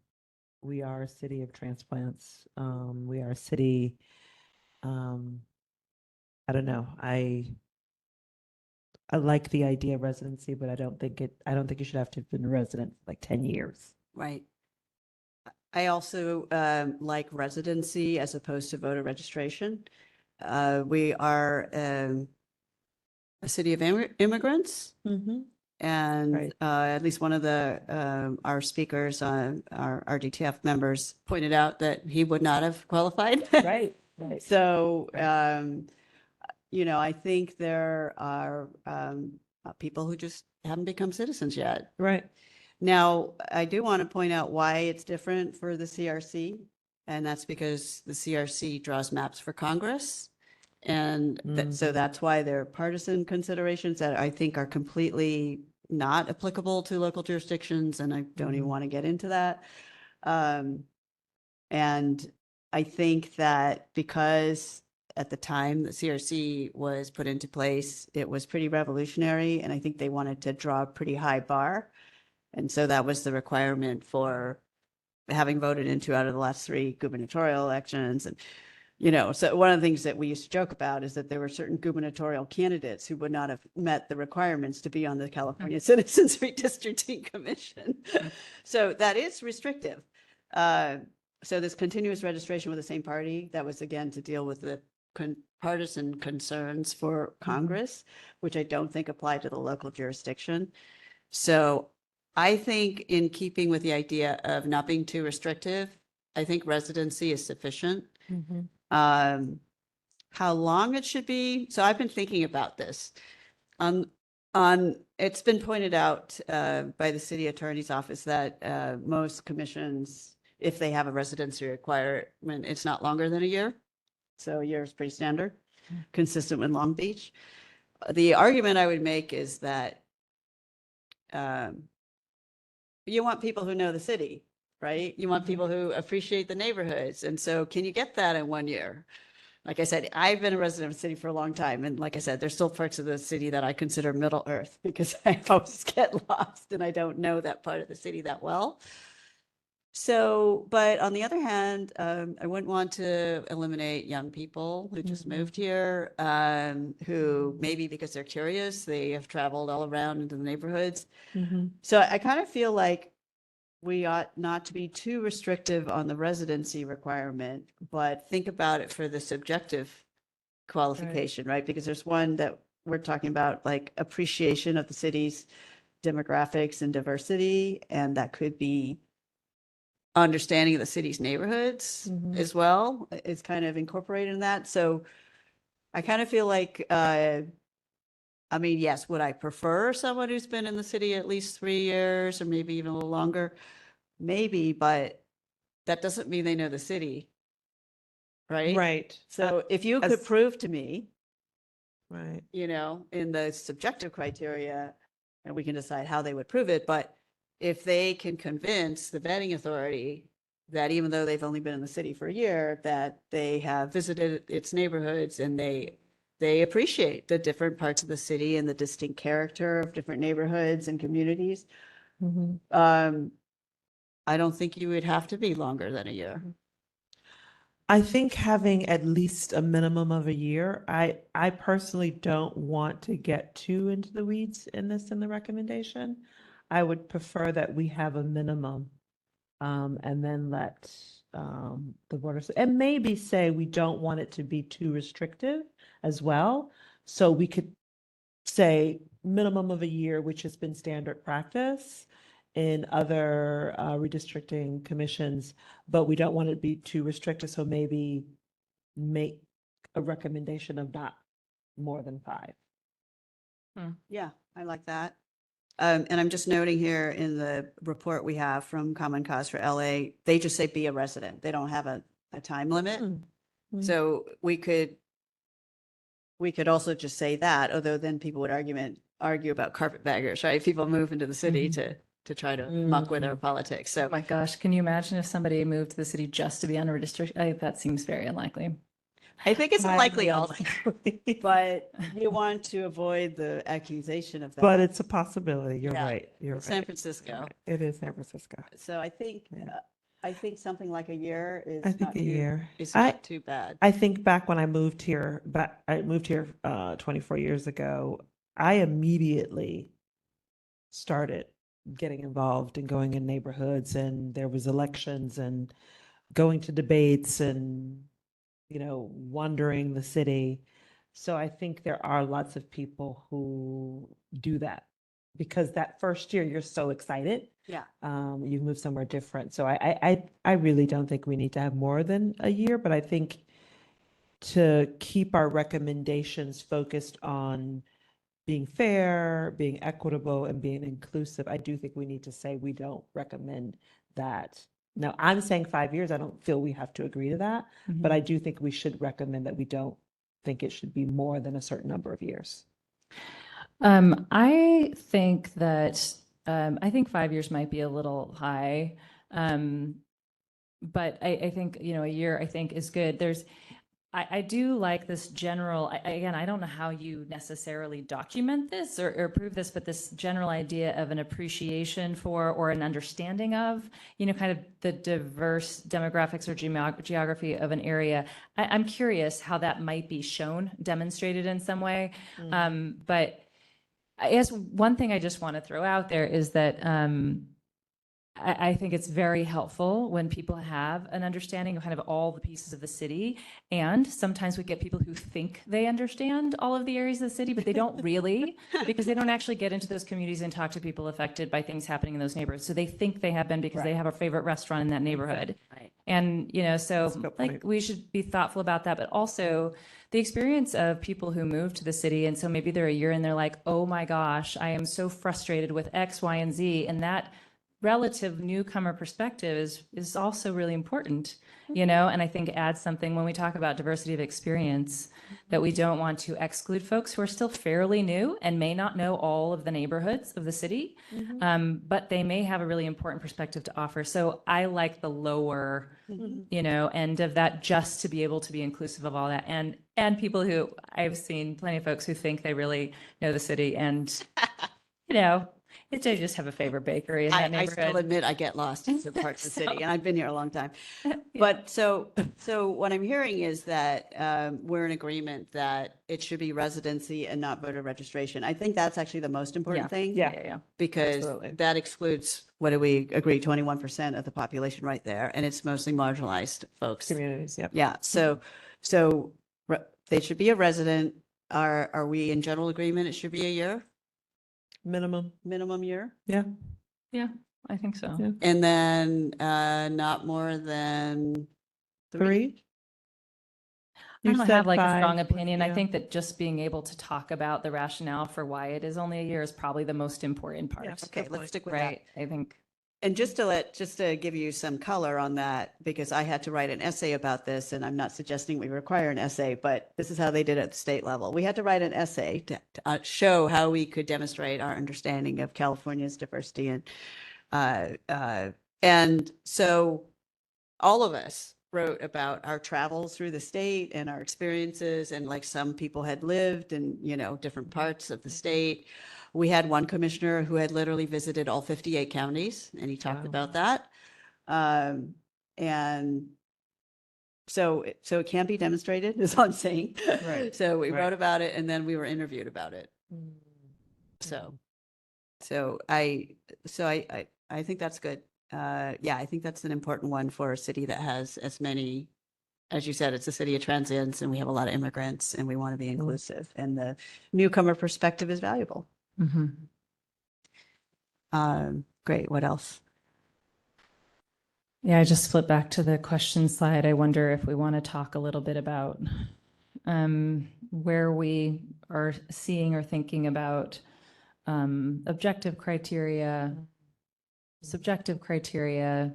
There are, you know, these recommendations, you know, in current legislation, you know, that are very aligned with some of the state commission. So I think I think we want to, I like the way that it's stated in the LA report here. They call it disqualifying conflicts of interest, and those are usually objective.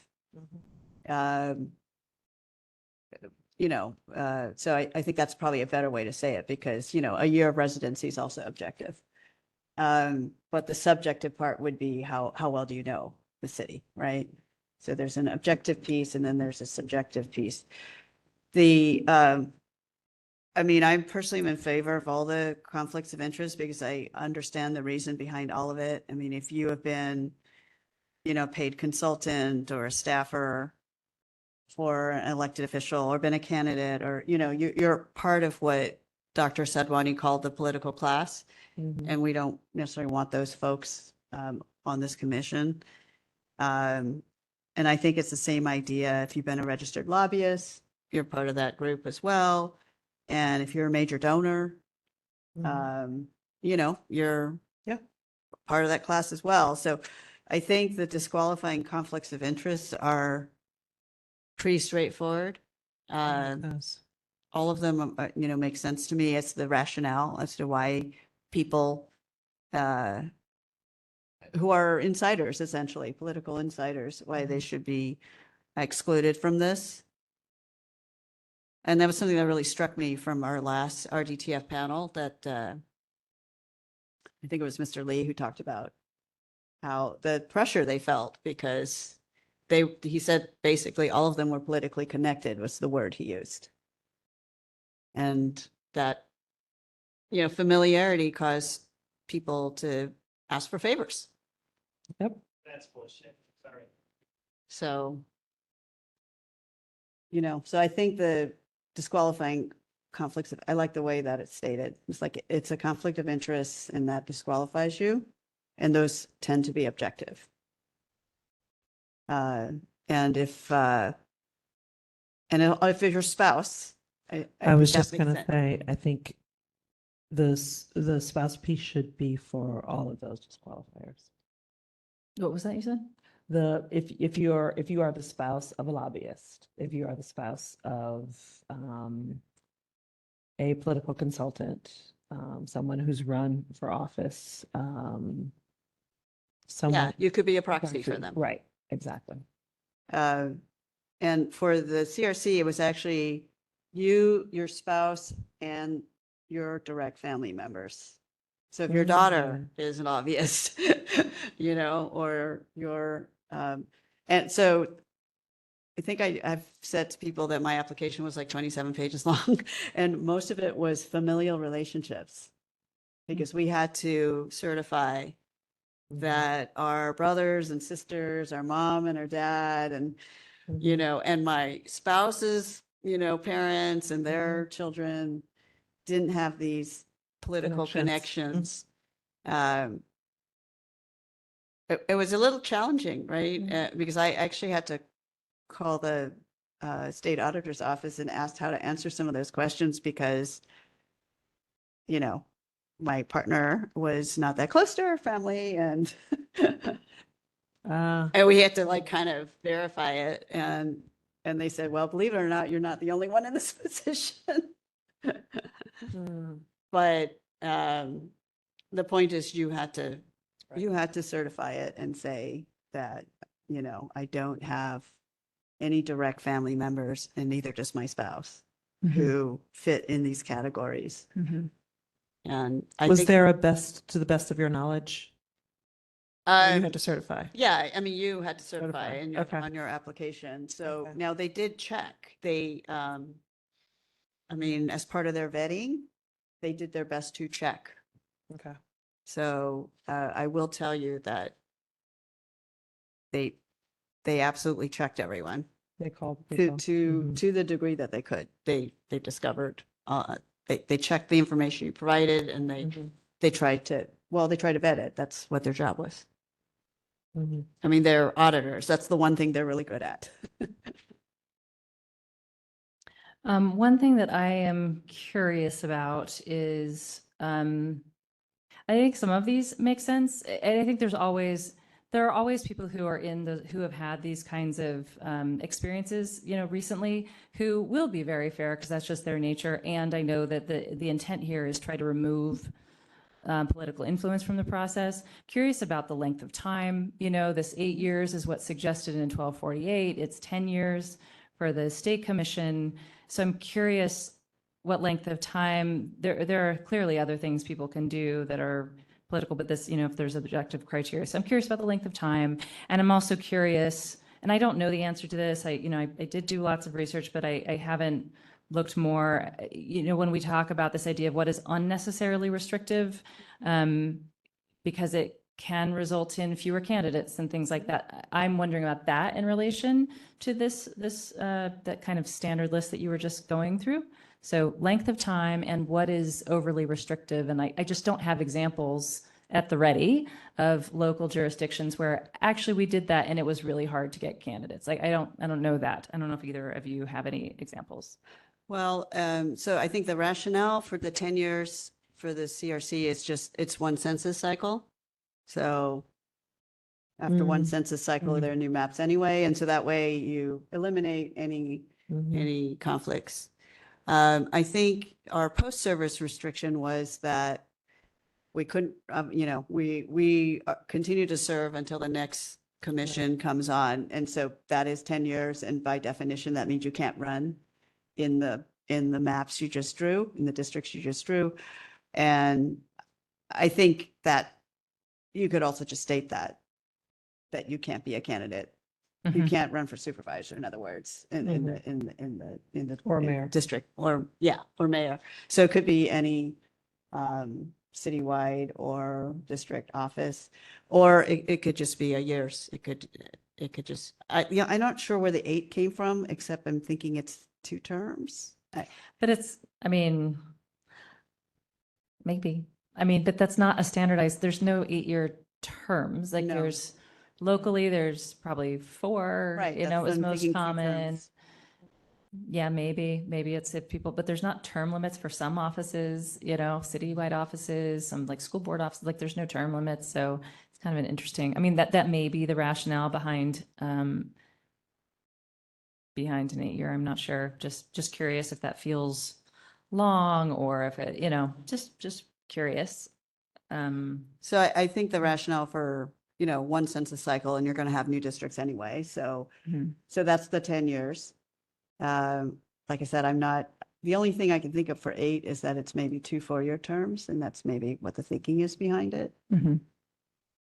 I like the census 10 years. The maps will be different in 10 years.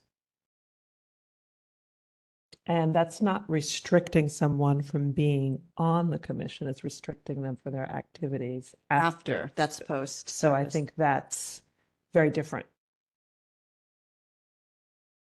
So if someone is thinking of running, is planning to run, then they know this is not for me because I'm thinking about this.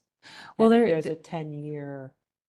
There is a question on length of the term, right? That's not exactly here, but if the length of a term generally of a commission is seen as until the next census, in case something were to come up, right? Like they serve on the commission for 10 years until the next commission is set. Then a post-service almost seems like, well, is that even necessary if the term is actually until the next census it's over? You know, I think it's one or the other. And I Yeah. think for budgetary reasons that local commissions tend to disband after they've completed the maps. And they're less likely to get sued and have to redistrict. I think the reason that we were on the hook for 10 years is, we always have these ballot initiatives. Remember the one that was going to split California into 6?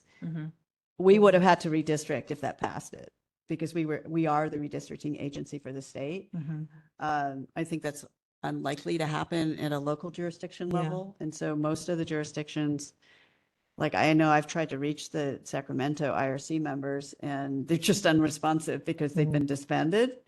So I think most of them last for like 3 budget years, to do the outreach and recruitment, and then they seed it, and then there's some stuff afterwards if there's litigation, and then after that they are usually disbanded. So I think it's either you have something like that where they serve until the next ones are appointed, or you stipulate that they can't run for office. I think I'm a little uncomfortable with stipulating that they serve for 10 years. I think that's a burden for most people. And that I like the idea of perhaps having a period of time after the map is drawn and everything is set. But I think 10 years is too long. And I think having it clear that you draw this map and you can't run for 10 years really makes someone who is potentially thinking about running in the future It takes them out. to make a decision. Yeah. Do you want to Do serve I on want this to serve on commission? this commission? Or do I want to Or run for do office? I want to run for office? Mhm. But I think that serving 10 years to me, it makes sense at the state level. Mhm. Yes. It doesn't at a local level. I like San agree. Francisco. At the state level, we're actually a official state agency. Right. So that's different. Um, So, so were you asking Commissioner Parker about pre-service restrictions? Because, for example, if you're a major donor, it's within the past 8 years or whatever. Mhm. Yeah, I was just asking because it seemed like, well, that's could be, what if you were more active, 8 years ago, like that, it's kind of a long time, to have been involved with something, and you might have been completely removed from it for quite a while. It's, it does seem that being married to an elective, staffing an elective, those things like that are happening while you're applying, like that makes lots of sense. Yeah. You know? And 8 years prior, that might feel a little long. Like so I'm just curious, like why they would think that far back when it's very possible you're not an insider anymore. If you did it several years ago, maybe 2 or 3 years, like that puts you fairly close, but 8 years feels a little long for pre-service requirements. Yeah, I see your point, Yeah. but I think it's the same idea, is if you were involved in part of the political class in the Mhm. past cycle, then, there were certainly a lot of people I know who wanted to apply for the CRC who were very sad to realize that they were immediately taken out by the conflict of interest criteria. Mhm. So a lot of the people who wanted to be on this commission and really motivated to be on it were part of the political class, which you would expect, right? Because they're interested in this kind of stuff. And that's the whole point. They wanted ordinary citizens. They wanted engaged, but Mhm. not Yeah. political. I think the ordinary citizen piece, I think that 8-year requirement gives us the possibility of having more ordinary citizens. Gives us what? The possibility of having more ordinary citizens who are not a part of the political class. If you say that, if we're sticking to the 8 years prior, Mhm. I mean, we could make a recommendation that it should be 5 to 8 years, but that there should be some requirement that we don't get into a situation where we have people who have an ambition politically Or agenda. agenda. Yes, that's the word I should have used. Thank you. Agenda, because we want it to be as independent as possible. Mhm. Mhm. Yeah. So back to what you were saying, I'm thinking about what you said, Commissioner Parker. I think the thing is, even if you're not that active anymore and you were active 8 years ago, you still know those people, I think is the Especially in the rationale. city. Yeah, I mean, you don't lose those connections, even if you yourself are not as Mhm. active anymore. So I think the idea of going back that far is to basically, if you had an agenda and you were planning to get on this IRC, I think we were thinking very high of people, but yes, But, I yes. understand what you're saying. right? It's like, how long could you plan It's that? ambitious enough. for me Right? first. How long would you plan that, right? So you probably wouldn't plan it for 8 years. You might plan it for 5, like Right. you make it your record really clean for 5 years, but it would probably be hard for you to keep up for 8. So I think that's the idea. I think that's the reason why it's so long, because that just automatically eliminates people who Mhm. might have designs to get on this and, Mhm. have an agenda. So I personally am comfortable with it. I think it's important to have a looking back one. Mhm. And I think the looking forward one is very obvious. So that was very clear. The post-service one is, I think, very obvious. But yeah, and I think in a city the size of San Francisco, that we could absolutely find a very qualified pool of folks who are not just totally in the weeds in terms of the politics of San Francisco. I think I think we that have. will be essential, and by having the pre-qualification, looking, what have people done in the last 8 years? you're more likely to get I'll repeat, you're more likely to get ordinary citizens and you're less likely to get people who are a part of the system, because that was what was so upsetting last time. So And let's I say think if we're ordinary trying people, to be- because we're not requiring citizenship, right? We're Right. only requiring residents. So ordinary residents. ordinary residents. Yeah, I said people. I generally think the idea that, that you're not an elected, you don't staff an elected, you're not a lobbyist, you're an officer of a political party. I am comfortable with those kind of pre-service requirements. And I would say for a length of time, maybe it's a to be determined sort of length of time, whether it's 8, whether it's 5, like some length of time makes sense to me for those. Like, I don't know, I could maybe be persuaded on the longer end, but those kind of basic things do make some sense because of the, kind of the insider nature of it. Just because not even that people can be bossed around by others, but they may actually just have a personal perspective, that they want to do. I think it makes some sense, to have some of those restrictions for pre-service. And the post-service, not running in the district that you just drew, that makes sense to me. Is just very simple.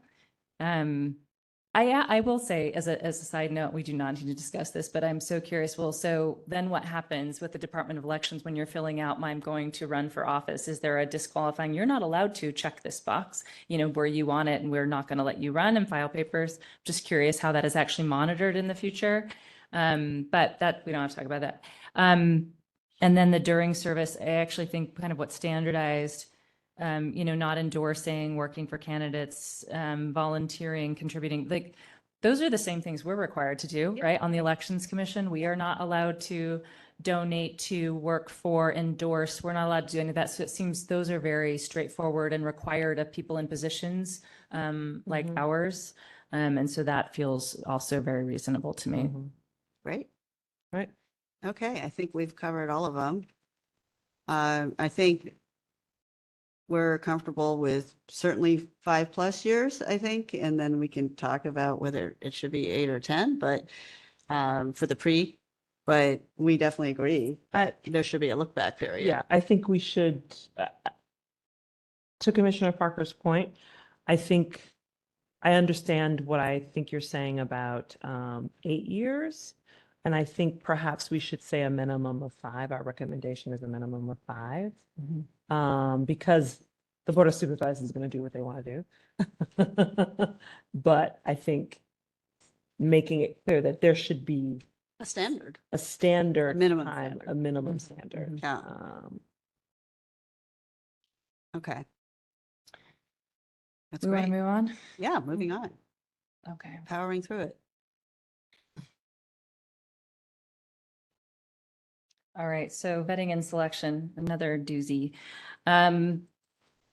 Okay, so here is this question of how commissioners or here task force members, we are actually pretty unique that most, like I think I already said that, most call them commissioners and it's a redistricting commission, but we are a task force. How should commissioners be selected and which body or agency should vet and manage the selection? In the Promise of Fair Maps, they did a lot of research on IRCs throughout the state and said that IRCs whose members are not selected by incumbents and meet certain qualifications to ensure impartiality were more transparent, more engaging and receptive to public participation, and more likely to draw maps that kept communities whole than legislative bodies were. There's lots of interesting examples if you read some of these reports about what has gone wrong sometimes when that is not what's the case. So there are a couple of different selection types. Political bodies, politically appointed bodies are appointed by elected officials. Non-political is selected through a random process and by qualifications or through a non-political body or agency. So in San Francisco, as we've mentioned already, and I think everybody probably who's listening to this knows, we have a combination here, both political and non-political.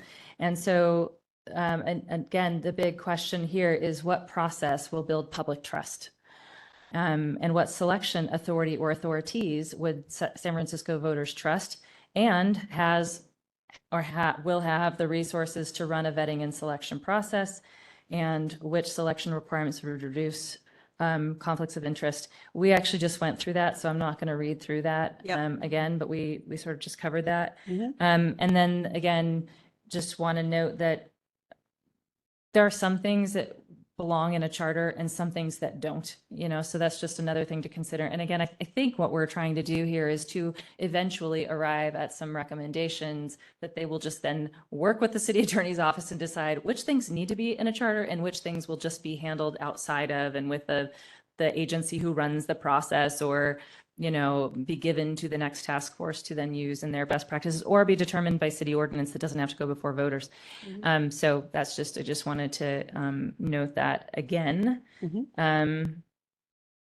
And then here for our chart, in current San Francisco law, as you know, it is equally distributed appointments by the mayor, 3 for the mayor, 3 for the Board of Supervisors, 3 for the Elections Commission. AB 1248 would require a non-political selection process. They have several options listed. And that selection entity, if AB 1248 passed and we just fell under it, the selection entity would be prescribed by our Board of Supervisors, and they have a priority order for those.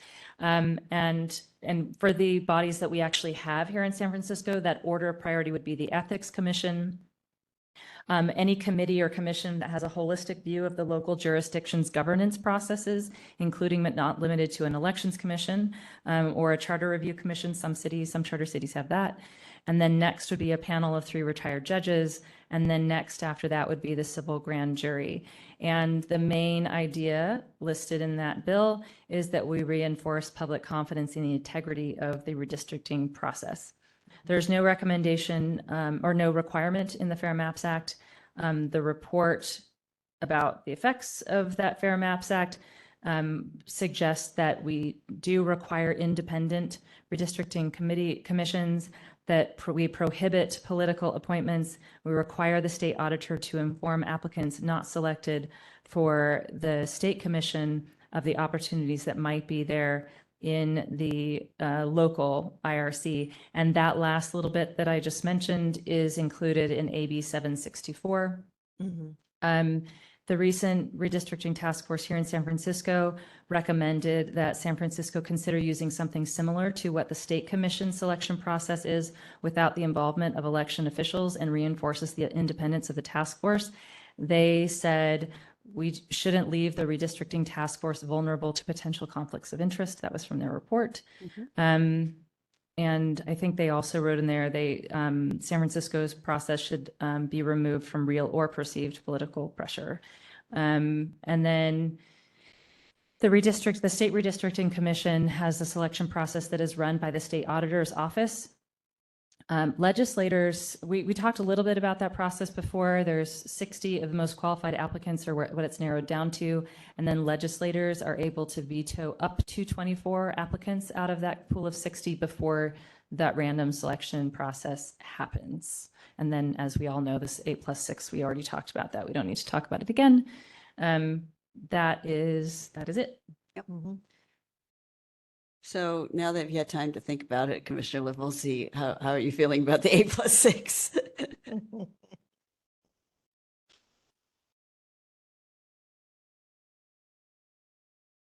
I think if the selection process for those 8 is as fair as it can possibly be, I would be comfortable with.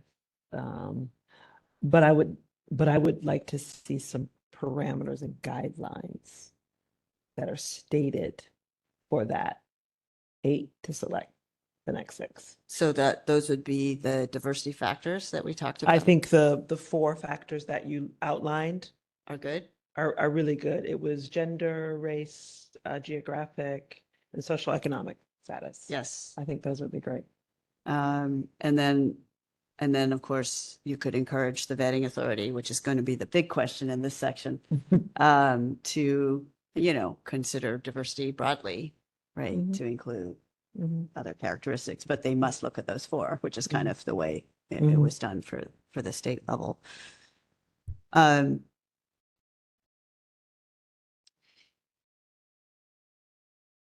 Yeah, I think the big question here is the vetting and selection authority. Oh, God, yeah. And I feel like we had some good discussion last meeting Uh-huh. about the possibility of splitting the responsibility from the kind of outreach and recruitment and the application stage from the actual Decision. vetting and selection piece. Mhm. Whereas at the state level, it's all the state auditor. And as I've commented before, a group of accountants and auditors are not necessarily best suited for some aspects of that task. I mean, they were super good at Mhm. doing the final selection and making sure the pool was representative. And I mean, they're accountants. They followed the letter of the law for that. They were very good at that. Not so good at the outreach and recruitment piece, and they really had to rely on supplemental assistance with community organizations to do that part. So I really like this idea of splitting that responsibility with, some agency. I don't know that we need to specify a specific one, but I can think of a couple of candidates that might be really good at the outreach piece. I have a question. Commissioner Parker, you mentioned the most important part of piece, money. Would, and I, as up for discussion, because it's something I'm thinking about and I'm not sure, but it came to my mind immediately when you talked about splitting it. If we had two city agencies splitting that responsibility, the selection process, the vetting process, could that help? Do we think that would? I mean, I don't know what, I mean, there's one pool of money for the city, whether it Right. goes to one agency or another, or split between two, it's all still the same pot of money, so I don't know. There, I mean, one thing that I would say one report I actually would recommend people read, if they have not yet. If you go to the most recent redistricting task forces report, it is ginormous. It's like 100 pages. It's not just the task forces report, but it also includes, all of the maps. And there are many other comments from specific members of the task force. And then there's this really large city clerk's office report. And when you read that, and you'll see it up in some upcoming slides, the clerk's office made some recommendations around establishing like Yeah. an actual division or department Permit. for this. Right. And suggest some staffing that would make it work, and acknowledges, like, if budget is tight, minimally, here's what you should do that we did not have, Right. and we should at least do this. And so there could be, I imagine, if there was a temporary body that was set up, whether it lives with whatever body that it's going to live under, whatever the selecting authority might be, if there is a temporary division of that were to manage that, and then you were to try to disperse roles within the process, they could coordinate all that. Because the one thing that I will say I'm concerned about, I don't think it's impossible, but I think I have concern about is, one, of course, making things too complex, but two is that we have passed legislation in San Francisco before through ballot measure,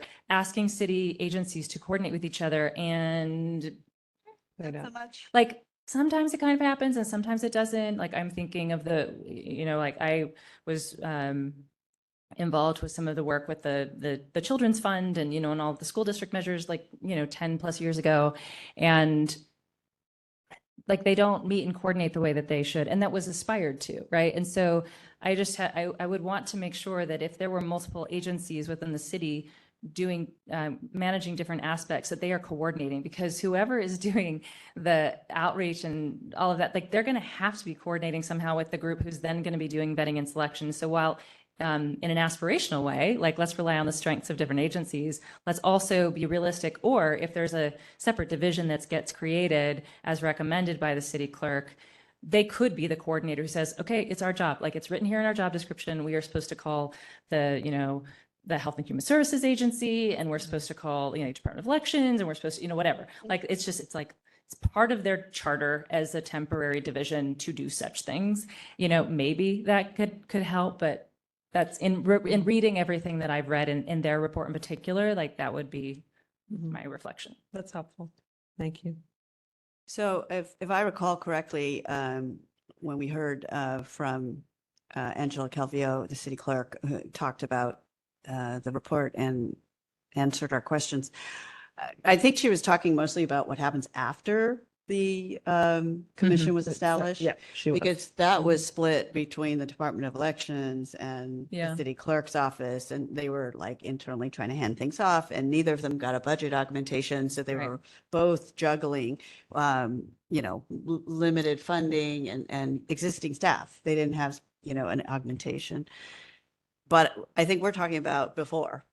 Right. Yeah, but they still, I think, yes, no, I think that's right. That's right. They were mostly commenting on that process because, Mm. yeah, no, I think you're right about that. And if the city is going to allocate funds to really establish and support, it would make some sense that that body also is involved or at least coordinates some of the pre-work as well. They don't have to, but it could be a way to make sure it is coordinated and resourced. Yeah. And all Right. that. We're resourced, most importantly. So what happens at the state level is the state auditor does all the pre-stuff. And then once the first 8 are chosen, and we choose the final 6, and we're seated as a body, then we're on our own. That's what happened to us, is that we became an independent agency, and all of a sudden we had to do everything ourselves. We had to hire our own staff. So I'm not recommending that at the local level. It was actually very difficult because we were the first commission and there was like no blueprint for how to do it. And, we didn't have money, we didn't have staff. I mean, it was crazy. But what I've seen from some of these other cities like Long Beach is that certain cities, agencies are tasked to support the commission once it's formed. So in our case, it was the Department of Elections and the city clerk primarily, and then the city attorney for legal advice. Whereas at the CRC, we had to hire our own general counsel. We had to hire our own staff and our own executive director, and we had to set up a whole new state agency, which I think is completely impractical at a local level. Right. But I think I do want to distinguish between the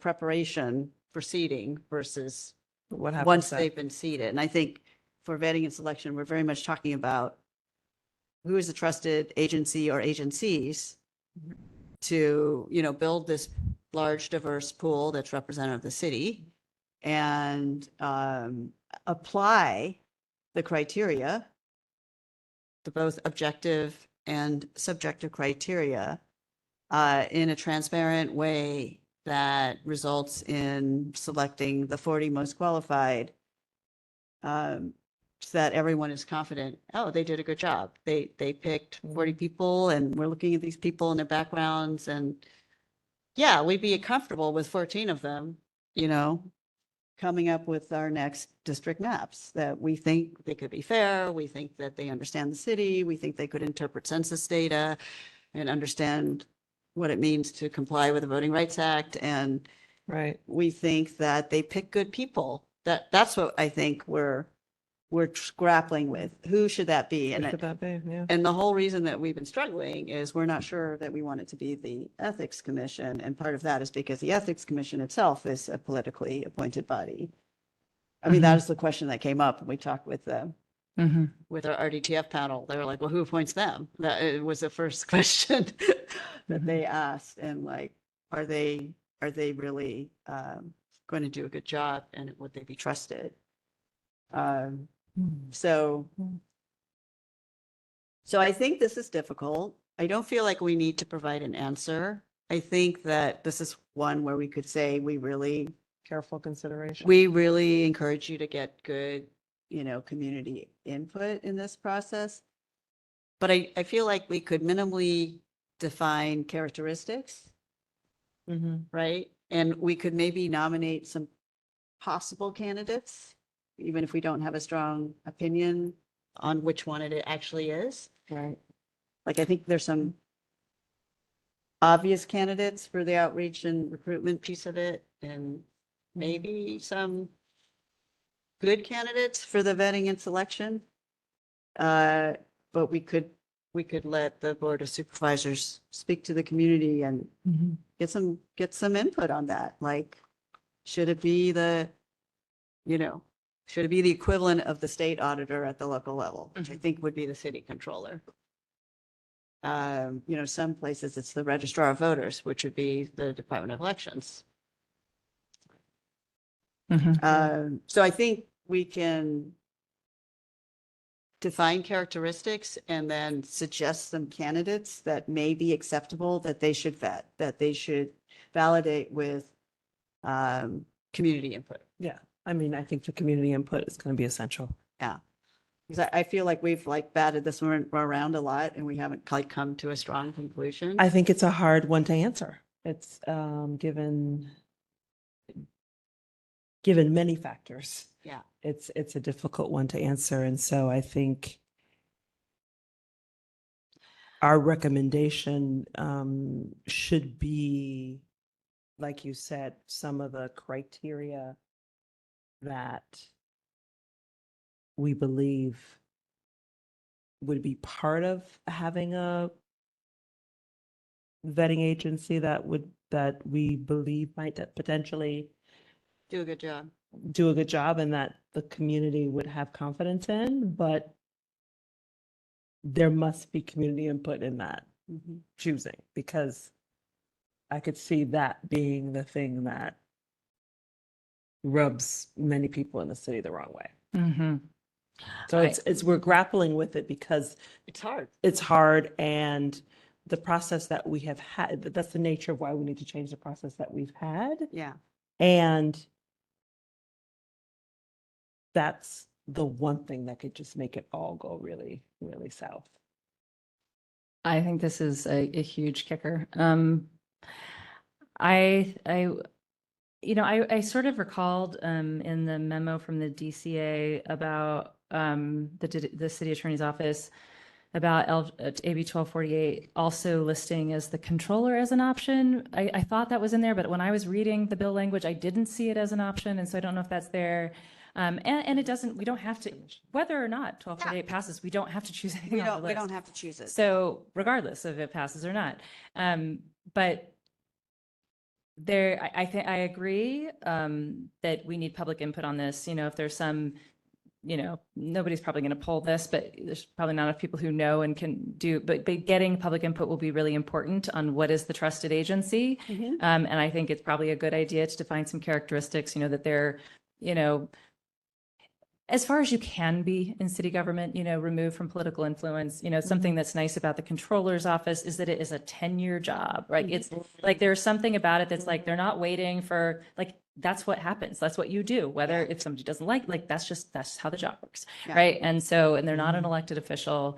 But I think part of what the point you were making earlier that's really important, Commissioner Volsi, is that you have to adequately resource that agency, whatever it is, because if we were to recommend going with the kind of the 8+6 process that has a qualification, then random selection and all of that, like that takes some time to do the vetting.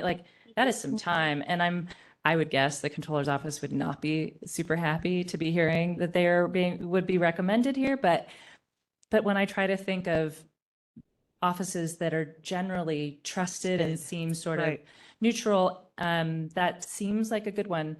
And so I would want to at least put that on the list of options to consider, saying, we wouldn't ask you to do that unless we also resourced your department to do it, because they can't do it with existing staff. They have too much else to do. We need them to do their jobs. And perhaps they could be the coordinator of, we have some other agencies we should partner with on outreach, and, because maybe that's not our, skill set in the controller's office, but I don't know if it is. There might be people who are, but anyway, that is, I would suggest that that's at least on the list of possible selection bodies, and they should get public input on who that should be, and defining even just 2 or 3 characteristics of what that body should be. So I think including trust, adequate resources. perceived trust, right? Like the public generally perceives them as a trustworthy body. Yeah. The perception matter, like that. Well, that is what trust is. It's perception. So Yeah. Trusted. So I want to say something like it leverages infrastructure or skill sets that the agency or body Able- has. In other words, like, this is the reason why I really like this idea of splitting the outreach piece from the vetting and selection, because I do think they're different skill sets. So Hmm. something like leverages existing skill sets, I think would be good. Or Yeah. leverages existing city resources across agencies or something like that. Something like that, yeah. Hmm.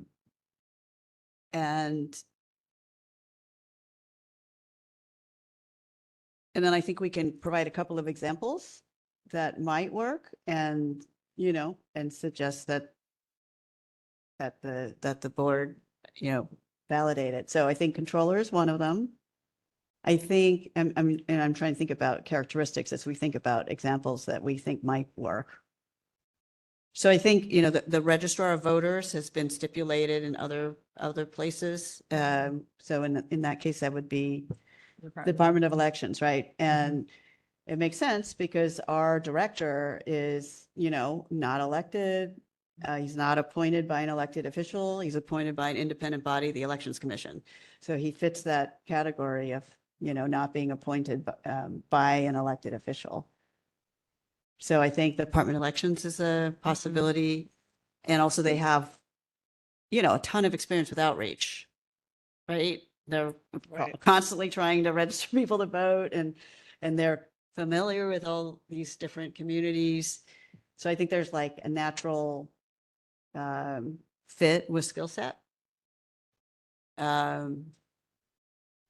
And then there's the group that advises on outreach. Is it called OSEA, the language assistant? Oh, You know what I'm talking about? yeah, they're small. Mm. They're Maybe. really small. So they might be a consultant to one or the other. Mm-hmm. Mm-hmm. I think it needs to be a big, Yeah, I think It- it it needs to be needs to adequately be resourced. I mean, I think adequately resourced. they should get an augmentation, but I think it should be already, Right. well-resourced. And that's one of the reasons that I'm not nominating us. I mean, unless No. something radically changes for the Elections Commission. No, we Which should is not not do going to it. happen. It's a joke, right? We're sitting here doing our own tech support. I mean, we're having to write our own minutes. I mean, that it's just not gonna work, right? And I'll just name it, like, our commission is also working on building trust with the public. So, I don't think it would be named necessarily. Yeah, So, yeah, Just say no, that. I mean, for all those reasons, we're not nominating ourselves. Right. Uh, And if we're making recommendations, I don't, no, Yeah, so I think there are multiple reasons to not recommend ourselves. right. Mhm. But if you look at the list of options, how do we feel about a civil grand jury? Or a panel of judges? I don't know. I see lots of debate on panel of judges, people who think that they might be political and people who don't. Yeah, I think I see Yeah. debate on that one. I don't have a strong opinion, but I think a Yeah. list that gives examples, because I mean, this is a hard one. And I don't think, like you said, I don't think we should try to answer that. But I think a list of agencies that have, like you said, the skill set and the resources are, and the staff Yeah. is key. What about agencies that could run the vetting part? So what happened in vetting at the state level was, we filled in these long Mhm. applications, which we would probably make it less, create Burdensome. fewer barriers, right? But whatever the application process is, they would have to look at the results of those applications, right? Mhm. And then for the subjective criteria, they would have to evaluate it somehow. And for us, it was a combination of essays, in the actual application, and interviews. So who do you think could run that kind of a process? well, don't we think, I mean, whoever is going to be doing the select, like, that is so if we're talking about, for instance, the controller or the Department of Elections, isn't that the body who's doing the vetting and selecting? That's different from the outreach.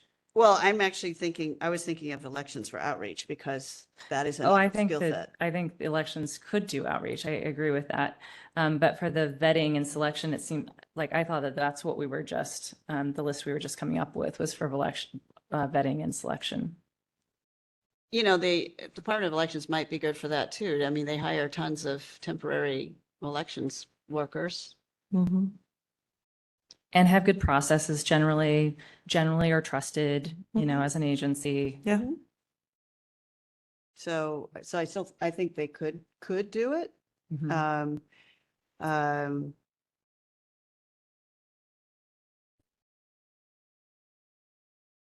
so some people have suggested the city clerk, just because Mhm. they run processes. I mean, they do it for the board of supervisors. So that's the negative, right? They're doing it for the Right. board of supervisors. But the question is, would the staff be trusted to run an impartial process and run it fair? Maybe, I mean, they could test, you know, the Board of Supervisors could test it out, you know, what do you all think of these?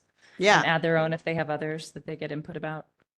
And then I just wanted to throw out one that was a little weird, which is if you look at Long Beach, they have a very interesting selection body. It's odd, right? It's like somebody from a nonprofit and something that's a law student. I mean, it's a very interesting panel. Oh, yeah, it's like a panel of like kind of a representative panel who does it or something. Yeah. Yeah. So I think something like that could work. I think that's a nice recommendation Yeah, like I could see. that the Board of Supervisors could. It's interesting and test. I can imagine I mean, I haven't watched their presentation, but I think what can get complicated is if you stitch together people from different agencies, there's not a natural working rhythm and processes that exist within that group.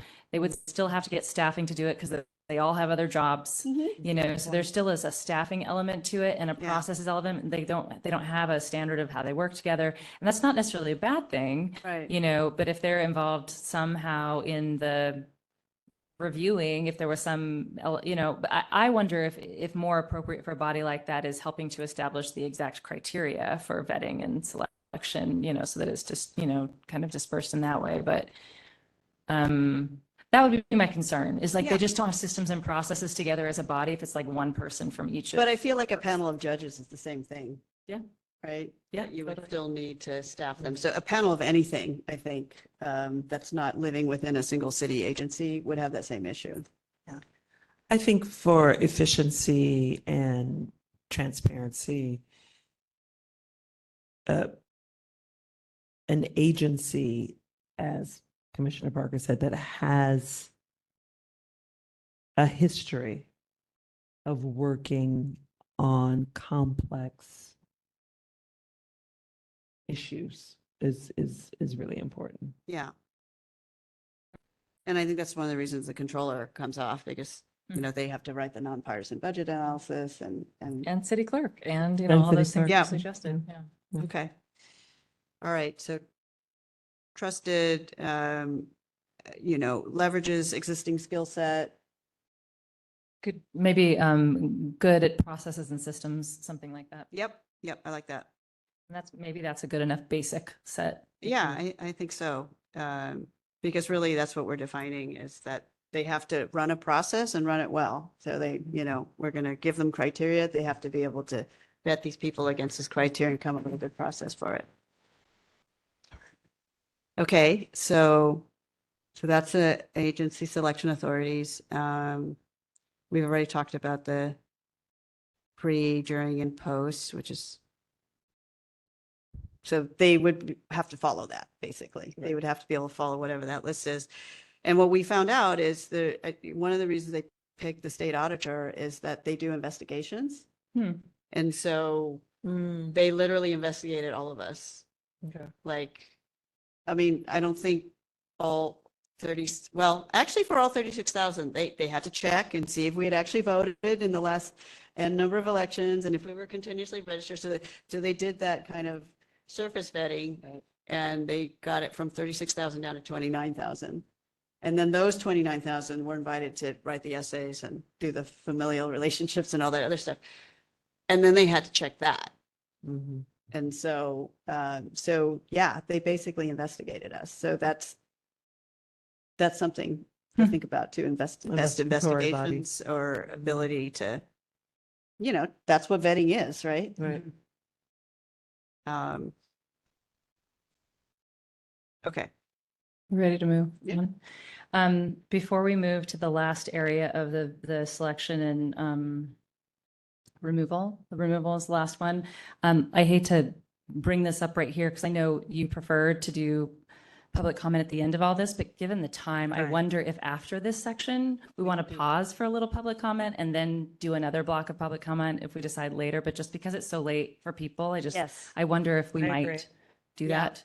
Yep. Before we move on. And also, I want to check in with both of you too on how late you want to go tonight, because we could break this up into another session. So the downside is we have to find another date and find a room. So that's the downside, but the upside is we could go home at a reasonable hour. Um, I wonder if, So I wanted to float that. I mean, I'm really appreciative of the in-depth discussion. I think we've done this to some degree, but to start to move towards what might ultimately be recommendations is really good to have the conversation. And if we do this for all of them, we're going to be here really, really late tonight. Yep. And so I wonder if maybe, what's the next one after this? I mean, we could stop after this one or stop after number 4 and then pause and then find another time in a few weeks to continue. And that I think still fits we'll still be waiting for information about AB 1248 and, so I wonder if that's something we could do. I think that might be a good idea because I think I was just sitting here thinking we've gone through a tremendous amount of information, and this is absolutely fantastic. Commissioner Parker, thank you so much. I do think we need to give the public some time to digest. Yeah. I know we're all three busy, but I'm more than happy to try and find some time in my schedule because there may be questions that come up if we have another session about what we've Already done, talked about. what we've already talked about. And after removal, we would be going into 4, which is redistricting line the line drawing. That's a whole nother. So I actually like the idea of Splitting it? of splitting it. And I also like the idea of allowing public comment because we have, and we've lost people. We had 7 and now we're down to 4. Right. So I think, yeah, I And our agree with you. stalwart in person. Yes, Yes. yes. But I'm noticing that the majority of our participants Yeah. are on WebEx, and I remember looking and saying, oh, wow, we have 7 and now we're down to 4. So We're so popular. I think that's a really great idea to give, because this is a lot. It is for a the lot. public to It's a digest. lot. And I want, I mean, we welcome immediate reactions, but we also want people to go home and think about this Exactly. and maybe write some thoughts up and share that with us before the next meeting. So I'm willing to go ahead and see if we can find another room and another date, before our next elections commission meeting is what, the 19th? 20th. The 20th, before the 20th, see if we can find another date and hopefully another room and try to get through the rest of this so that we can at least forward a partial list and show the progress we've made, because I do think we have agreement on a lot of things. Mhm. And we want to kind of maybe pipeline it a bit for the full body because they're going to need to absorb it and discuss it and think about it. And, we don't want them to have to do it in one session either. Right. So I think forwarding the ones that we have come to Mhm. agreement on and letting the rest of the commission ask us questions and think about it. And if they're comfortable with it, moving it forward, knowing that we have many more to go through still, so that it can be done over several meetings instead of like Mhm. having a marathon session Mhm. where it might be like drinking from a fire hose. Mhm. And we could potentially just kind of think about after the holiday, what our calendars are like. Yeah, I mean, I think it would be good to let the commission, whenever we can find another time to meet and continue doing this, is good. Give for all the things you all just said. And whatever we move forward, with the commission, I think being able to share, like we're seeing some consensus, here's where we're starting to gel a little bit. We wanted to share our progress with you. I prefer not to get to recommendations because I really do. I mean, you all know this already. Like, I really do prefer that we have the final 1248 because I think it has an effect. And I think being able to show, here's where we're finding some consensus, here's where we're finding like there's just some rub and we probably aren't going to get to some consensus on, but we might the vetting recommendation on agency, for example. characteristics. Like just sharing that general, here's where we are. Right. Yeah. Without formal recommendations, even if there's only a few. I'd prefer not to get to formal recommendations, just sharing like, here's where we are generally on these issues, like a short report on that, I think could be very useful to them, again, to process it. Yeah. Yeah. So, Yeah, and we have a little more time now, which I think is great. So, yeah, I think we don't want to go too late tonight. Let us get through this next session and we'll stop for public comment and let's plan on another date and I'll see if I Okay. can find us a room. okay. All right. All right, so we'll see if the screen advances on the WebEx. It's really slow, I have noticed. So we're on to removal. Maybe you'll get there. There it is. There we go. All right, so this is maybe the shortest slide on this section. And this quote is from a report a few years ago from the League of Women Voters, the bigger organization, not just here in San Francisco. It says, in addition to ethical rules of conduct, states should have clearly defined removal procedures for commissioner misconduct. These procedures should spell out the process through which commissioners found to have violated ethics rules can be removed and replaced. That's just one reason, right? Like that's just a thing about removal. So the questions here to consider are what action should constitute possible removal? Often the things that you see written in different bodies or reports is neglect of duty. So maybe they just aren't showing up. They're not doing their job, right? Gross misconduct. Well, it's gross misconduct. Yep. Or inability to discharge duties. So something happens, right? People get sick, something happens with their family, they just need to step out. So there are many reasons why people leave. And then the question, second question is, should removal of members occur at the pleasure of the appointing or selecting authority or by the task force itself? And of course, the at the pleasure idea is pretty aligned with political appointments, which best practices have been guiding us all to move away from. And then I just added sort of a statement, you know, this was not a question, but pre-vetted and qualified alternates should be in place and ready to replace should that kind of situation arise. And then the chart, also simple here, in current San Francisco law, at the pleasure of the appointing authority. The AB 1248 recommend or has the same thing written as the California State Commission has, but it also adds inability to discharge duties as an option. The State Commission has neglect of duty or gross misconduct, or of course the disqualifying information that they find out in that initial vetting process. But the AB 1248 adds inability to discharge duties. And then in 1248, if someone is removed, they are replaced by one of the alternates chosen by the body. There's no recommendation on this for Fair Maps or the Promise Fair Maps report, or by our last redistricting task force here in the city. And then I already read what the State Redistricting Commission says, which is removal is only possible due to neglect of duty or gross misconduct or disqualifying information, and they must be replaced with an alternate from the finalist pool. So that final group of, there's 60, 24 could be removed by your legislators and kind of vetoed, right? And then that remaining group, and then there's 14 chosen from that group, and whoever's left, like that's who they get to choose from.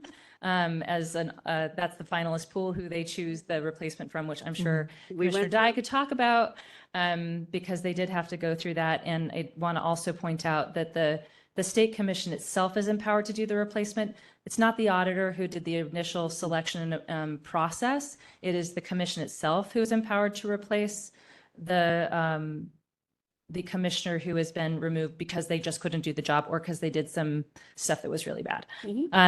Because the commission is independent. So would we want to consider something like that? Because we are looking at an independent task force here, would we want to also consider that the task force should decide that there is some issue that needs to be solved, you know, not whoever does the selecting process. And that's open it up for discussion. I like the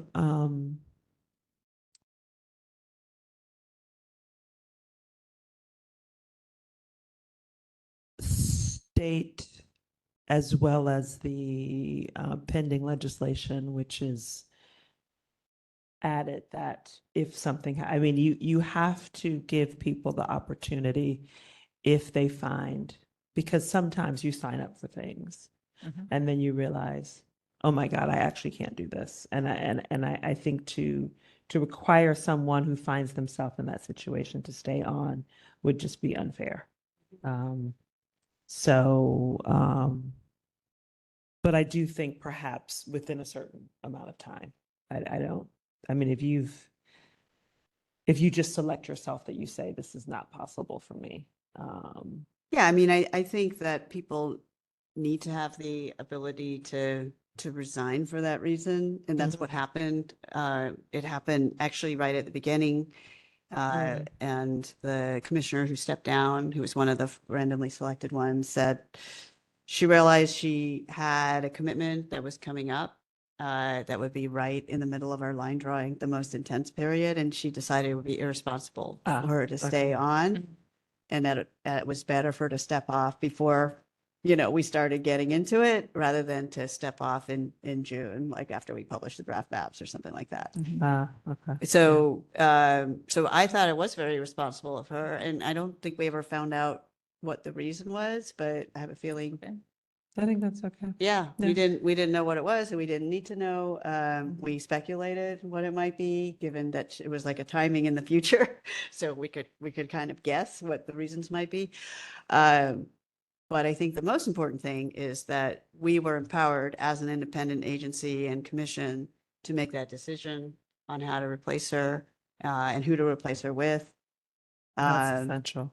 And if we had alternates, then we would have just been able to say, oh, it's one of the alternates. But because we didn't have alternates, all of us had to read 28 applications and, That's and not- go through the 90-minute interviews. Mhm. It was actually a lot of work to review all the remaining finalists in the pool. And then, and then we had to agree on it with a supermajority vote, who it should be. So that's why I'm still really big fan of alternates. So that work is done by the vetting and selection agency, that we have the hot standbys ready to go. And then whether, we have two, and whether the IRC flips a coin or has a debate and chooses one versus the other, I think it's up to them, because the whole They've been doing the idea work. is those guys are qualified, but they've already been vetted. And they've been watching and participating in the work, even though they haven't been voting. So it's just a matter of picking one of them. So, so to me, I think this is very straightforward. I think the reasons are appropriate: neglect, gross misconduct, or inability to discharge duty, and then disqualifying info. So in other words, if something comes up afterwards, it's basically like fraud, right? If you Right. certify that, that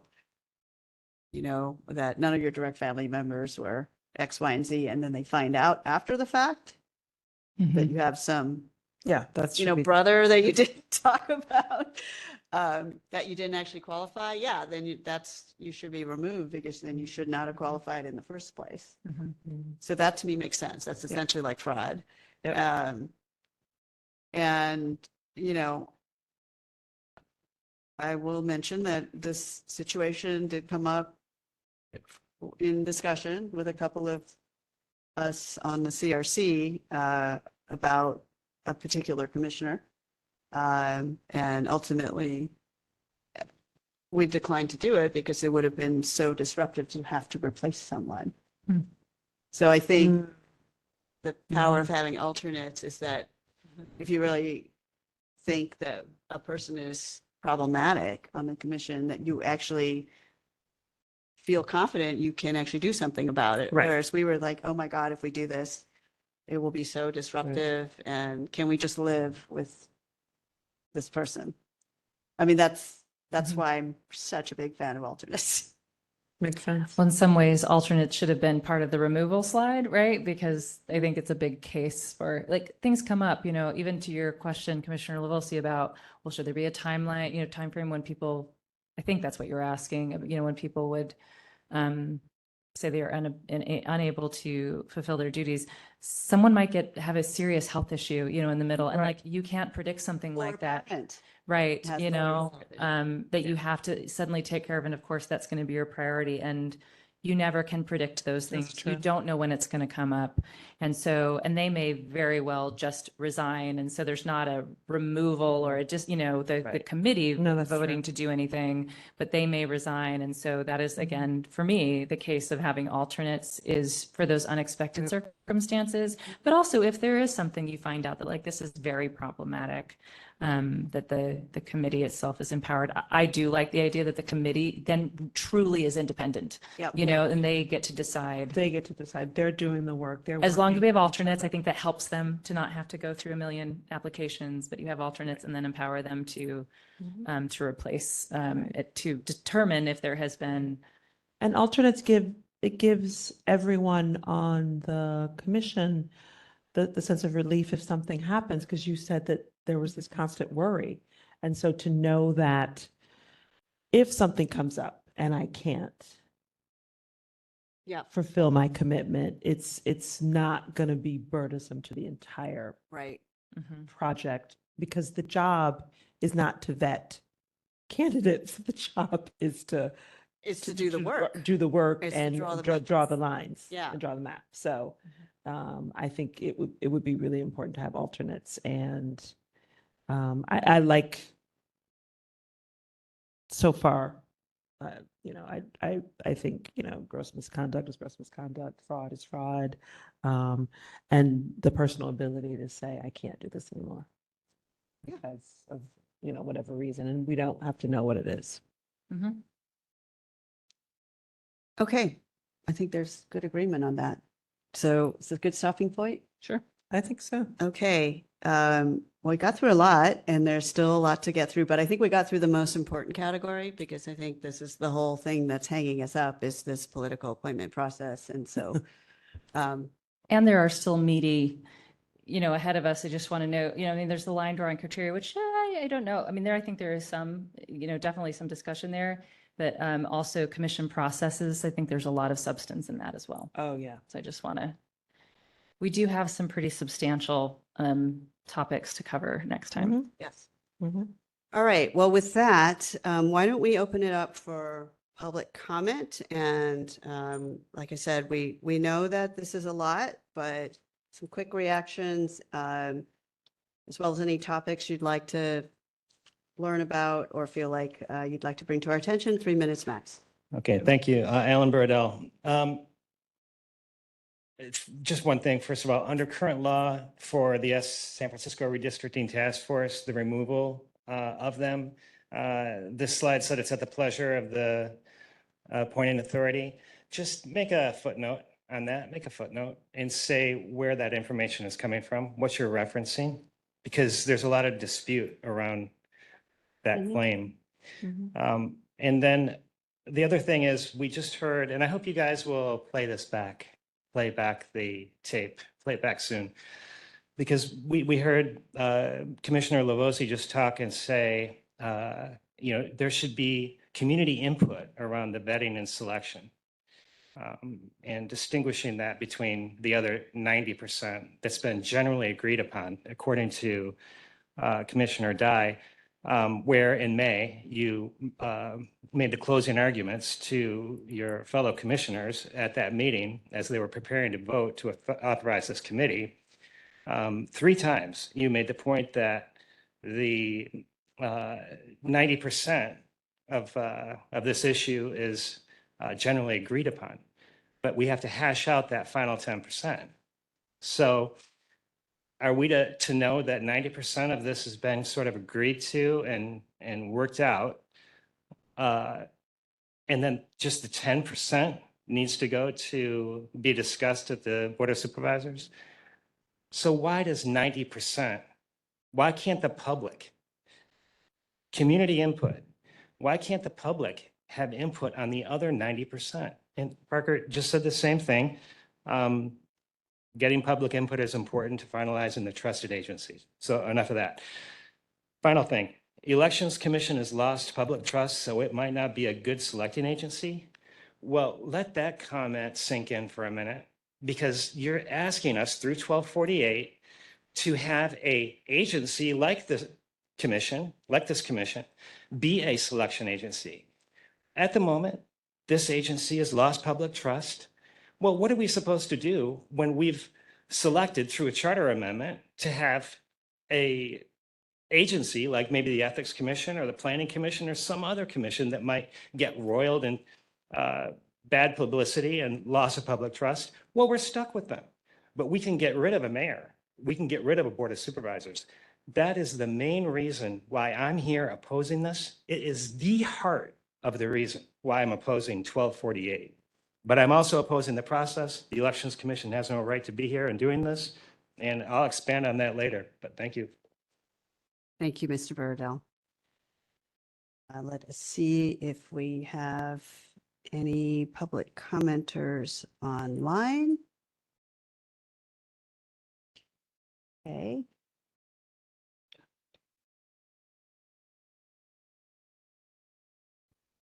Mr. Arden, you are unmuted.